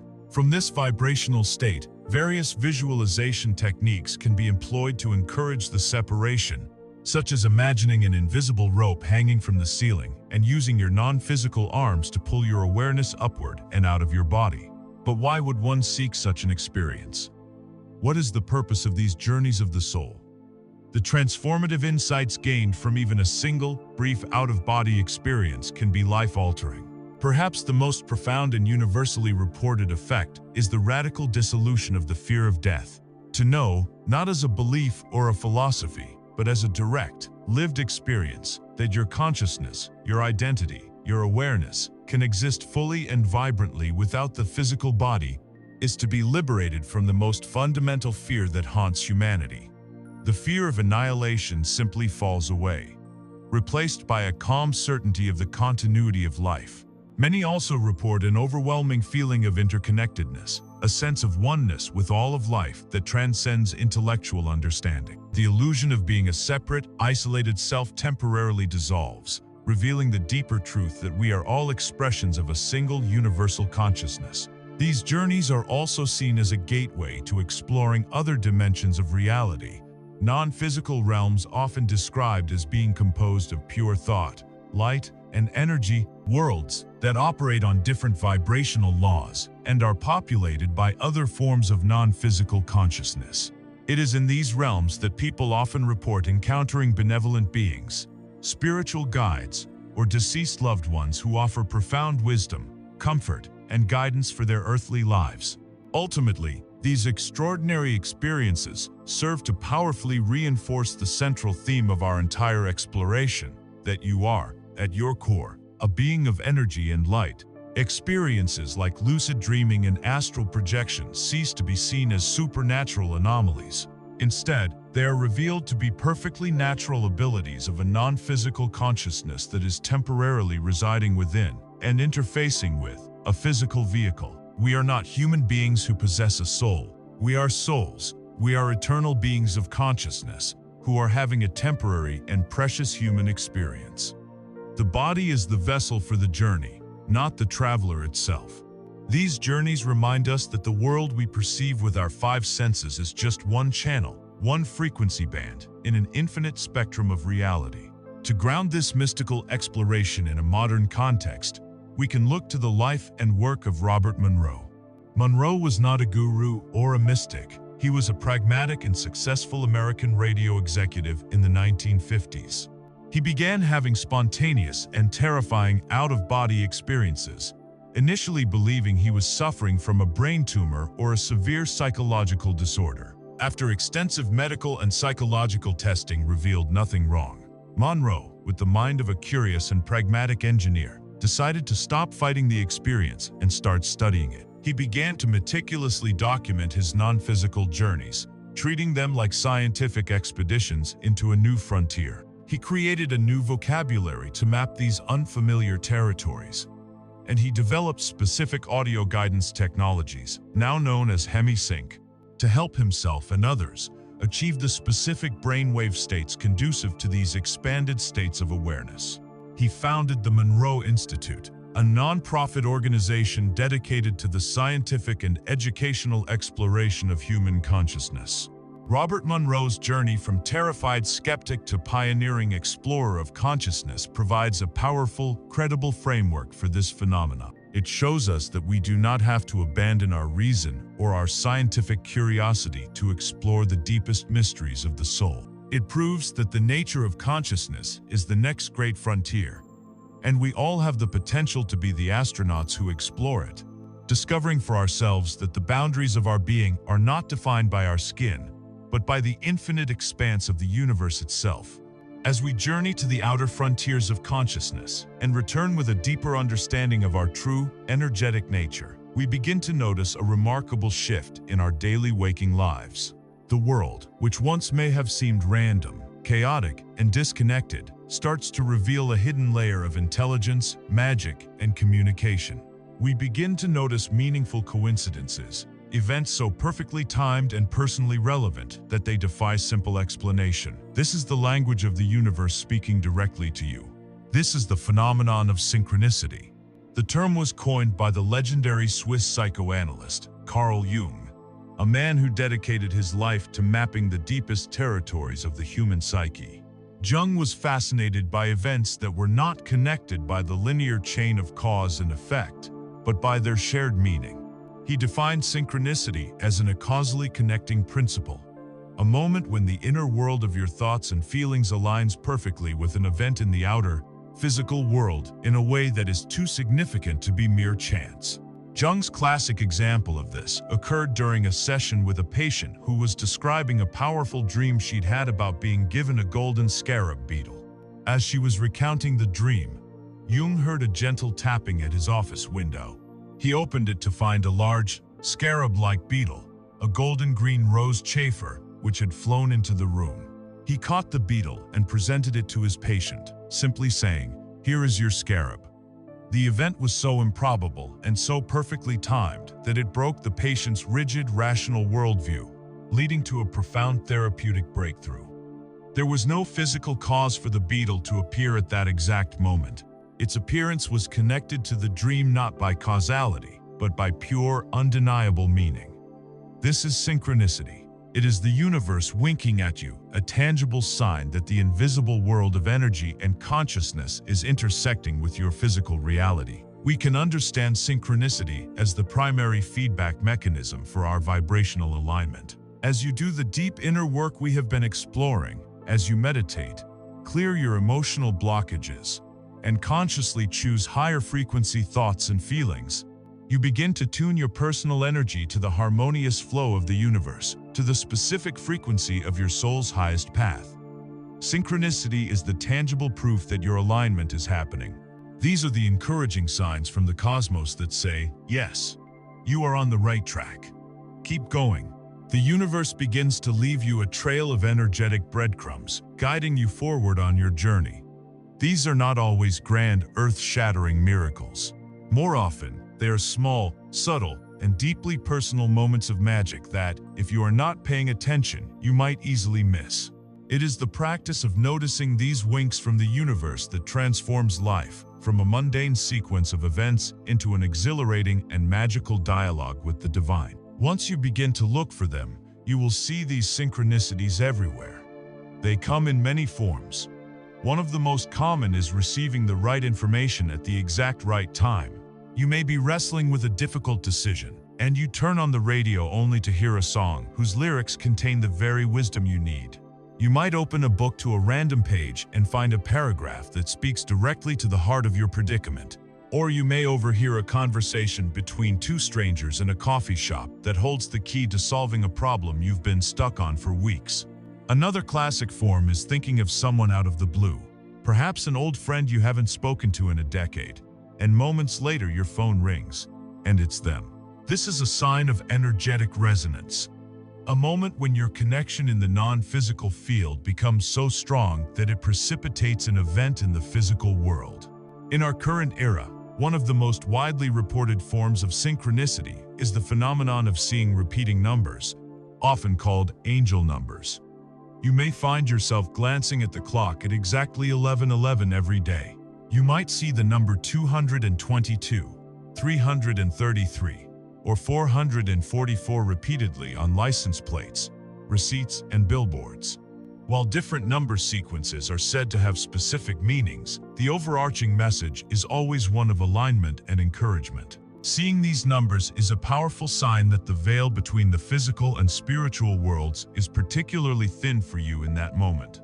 It is a prompt from your higher self, or your guides, to pay close attention to your thoughts and feelings. What were you just thinking about when you saw 444? That thought is energetically significant. These numbers are a cosmic hello, a reminder that you are not alone, that you are being guided, and that you are in a state of heightened connection to the universe. Recognizing these signs is the first, wonderful step. But the real magic begins when you learn to act on them, to participate in the dance. Synchronicity is a call and response. The universe presents you with a meaningful coincidence, a breadcrumb. Your role is to demonstrate your trust by taking a step in the direction it points. When you do, the universe will then reveal the next breadcrumb, and then the next. For example, you have a fleeting thought that you would love to learn pottery. The next day, a flyer for a new local pottery class inexplicably falls out of a magazine you are reading. This is the synchronicity, the wink. A purely rational mind might dismiss it as a coincidence, but the soul that is awake to this language understands it as a sign. The inspired action is not to map out a 10-year plan to become a master potter, but to simply take the next step, pick up the phone, and inquire about the class. You don't need to see the entire staircase. You only need to trust the light on the very next step. This is how we learn to co-create our reality with the universe. We hold the intention, the universe arranges the meaningful coincidences, and we take the joyful, inspired action. This magical journey of following the signs is beautifully illustrated in Paulo Coelho's beloved modern fable, The Alchemist. The story follows a young shepherd boy named Santiago on his quest to find a hidden treasure at the pyramids of Egypt. His journey is not guided by a physical map, but by learning to read the language of the world, to follow the omens, which are another word for synchronicities. He learns to find meaning in the flight of two hawks, to trust the words of a mysterious old king who appears at just the right moment, and to follow the intuitive pull of his own heart. The central philosophy of the book is that when you want something, all the universe conspires in helping you to achieve it. That conspiracy is the intricate, invisible web of synchronicities that the universe weaves on your behalf when you are bravely pursuing your own personal legend. The ultimate lesson Santiago learns is that the true treasure was not the physical gold at the end, but the transformation he underwent during the journey itself. The wisdom and courage he gained by learning to trust the signs and to co-create with the universe. Your life is your own personal legend. The universe is conspiring on your behalf right now. It is leaving you a trail of omens, of breadcrumbs, of synchronicities, a trail of repeating numbers and perfectly timed encounters. Your only task is to open your eyes, to see the magic that is already all around you, and to have the courage to take the next step. We have traveled together through the vast and intricate landscapes of consciousness. We have explored the fundamental truth of vibration, decoded the language of our own energy fields, and learned to wield the creative power of our thoughts and emotions. We have been given the keys to the control room, the tools to cleanse our past, and the techniques to program our future. We have learned to meditate, to visualize, to be grateful, to tune our physical bodies, and to hold our center in the storm. We have, in essence, been learning the individual practices, the specific actions, the doing of this great work. And now, we arrive at the culmination of this journey. We arrive at the point where we transition from doing the practices to being the result. The ultimate goal is not to be a person who meditates for 20 minutes a day, but to become a meditative presence in the world. The goal is not to simply practice visualization, but to become a visionary. It is the shift from consciously trying to achieve a high frequency to effortlessly embodying that frequency as your natural and default state of being. Think of it as learning to play a musical instrument. At first, the process is clumsy and mechanical. You must consciously think about where to place your fingers, how to hold your breath, how to read the notes on the page. You practice scales and chords over and over, the repetitive doing of the techniques. But if you persist, a magical shift occurs. One day, you are no longer thinking about the mechanics. Your fingers simply know where to go. You are no longer playing the notes, you are playing the music. You are no longer doing. You are simply being the musician, effortlessly expressing the melody that flows through you. This is the state of embodiment. The techniques we have discussed are the scales and chords of consciousness. They are the essential training wheels that help us find our balance and build our strength. But with consistent practice, they become so deeply integrated into our being that they recede into the background.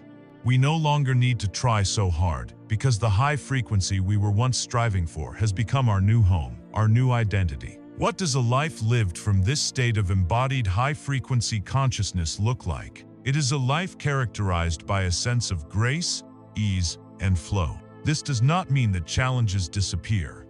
Storms will still gather, and waves will still rise.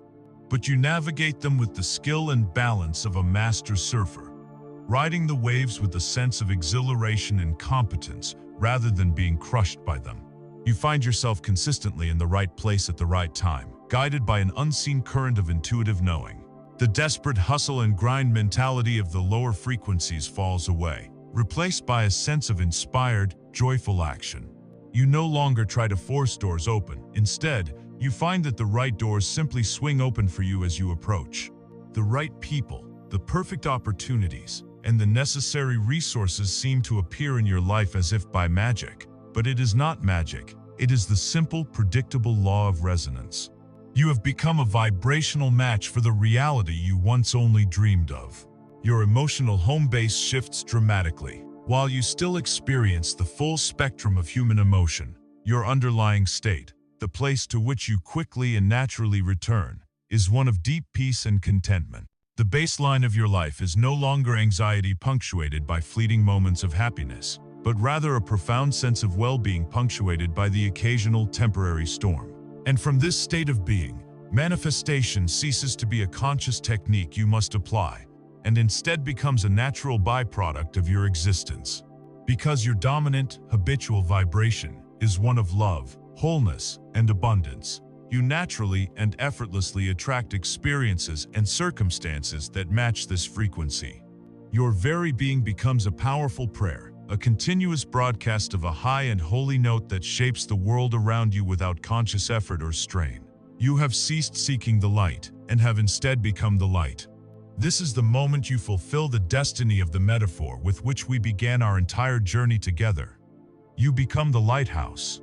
In the beginning, your work was about your own ship, about repairing its sails, patching its leaks, and learning to navigate its course.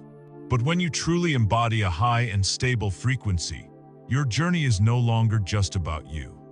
Your very presence in the world becomes an act of service. A lighthouse does not run around the coastline trying to rescue individual ships. It does not shout instructions or preach about the dangers of the rocks.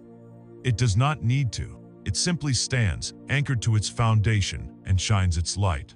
By simply being what it is, a source of bright, steady, and dependable light, it allows all the ships in its vicinity to navigate more safely.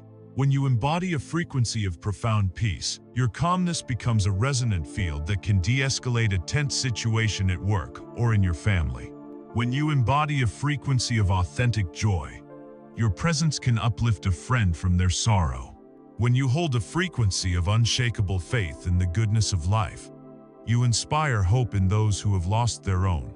You become the living tuning fork that gently reminds everyone you meet of the beautiful harmonious note that also exists within them. This state of embodiment is the true meaning of alignment. It is the moment when the sacred trinity of your being, your mind, your body, and your spirit cease their inner conflict and begin to operate as a single, harmonious unit. Your mind becomes the clear and faithful servant of your spirit's highest vision. Your body is honored as the sacred, vibrant temple and antenna for your consciousness. And the quiet, intuitive whispers of your spirit are no longer doubted or ignored, but are heard and acted upon with immediate trust and clarity. This is the state of true authenticity. You are no longer living your life based on the outdated subconscious programming of your childhood or the limiting expectations of society. You are living in direct, moment-to-moment response to the deepest calling of your soul. Your inner world and your outer world are in perfect, resonant reflection. You are, at last, living your truth. To fully grasp the beautiful responsibility of this final stage of the journey, we can look to the inspiring figure of the Bodhisattva in the Mahayana Buddhist tradition. A bodhisattva is described as a being who has reached a profound state of enlightenment, one who has done all the work necessary to be completely liberated from all suffering and the cycle of rebirth. They stand at the very gates of nirvana, a state of ultimate peace and dissolution. Yet, as they are about to enter, they hear the faint cries of all the other beings in the world who are still suffering, still lost in illusion. And out of a heart of immense and unconditional compassion, the Bodhisattva makes a profound vow. They choose to turn back from the gates of their own final peace and to willingly remain in the world, to be reborn again and again, not because they have to, but because they choose to. They vow not to enter final nirvana until every last being, down to the last blade of grass, has been brought to enlightenment with them. The Bodhisattva's very existence becomes an act of service. They are the ultimate lighthouse. Their enlightened presence, their high and stable frequency, acts as a beacon of hope and a source of grace that illuminates the path for all others. This is the ultimate potential of your own journey, to do the inner work so completely, to raise your frequency so consistently, that you move beyond just healing yourself, and you become a source of healing for the world, simply by being the magnificent, radiant light that you truly are. Our long and profound journey together is now drawing to a close. We began with a simple yet powerful image, you as a colossal lighthouse, standing in the vastness of the cosmic ocean. From that starting point, we ventured deep into the very mechanics of reality, discovering that the light you broadcast is forged in the furnace of your thoughts and fueled by the fire of your emotions. We learned to see our lives not as a series of random events, but as a perfect mirror reflecting our own inner state. And we learned to decode the symbolic language of our dreams, to hear the whispers of our own subconscious mind. Along the way, we equipped ourselves with the sacred tools of the masters, the stillness of meditation, the focus of visualization, the instant alchemy of gratitude, and the purifying power of sound. We learned to tend to our physical bodies as the sacred antennas they are, and we trained ourselves to hold our center in the heart of life's inevitable storm. Finally, we explored the ultimate potential of this work, to move beyond merely doing these practices, and to arrive at the enlightened state of simply being the light, becoming a lighthouse whose steady presence helps illuminate the way for others. If there is a single, resonant truth that echoes through every part of this exploration, it is this: you are not a victim of circumstance. You are not a passive observer of a pre-written destiny. And you are not a powerless cog in a cold mechanical universe. You are the creator. You are the dreamer of your dream.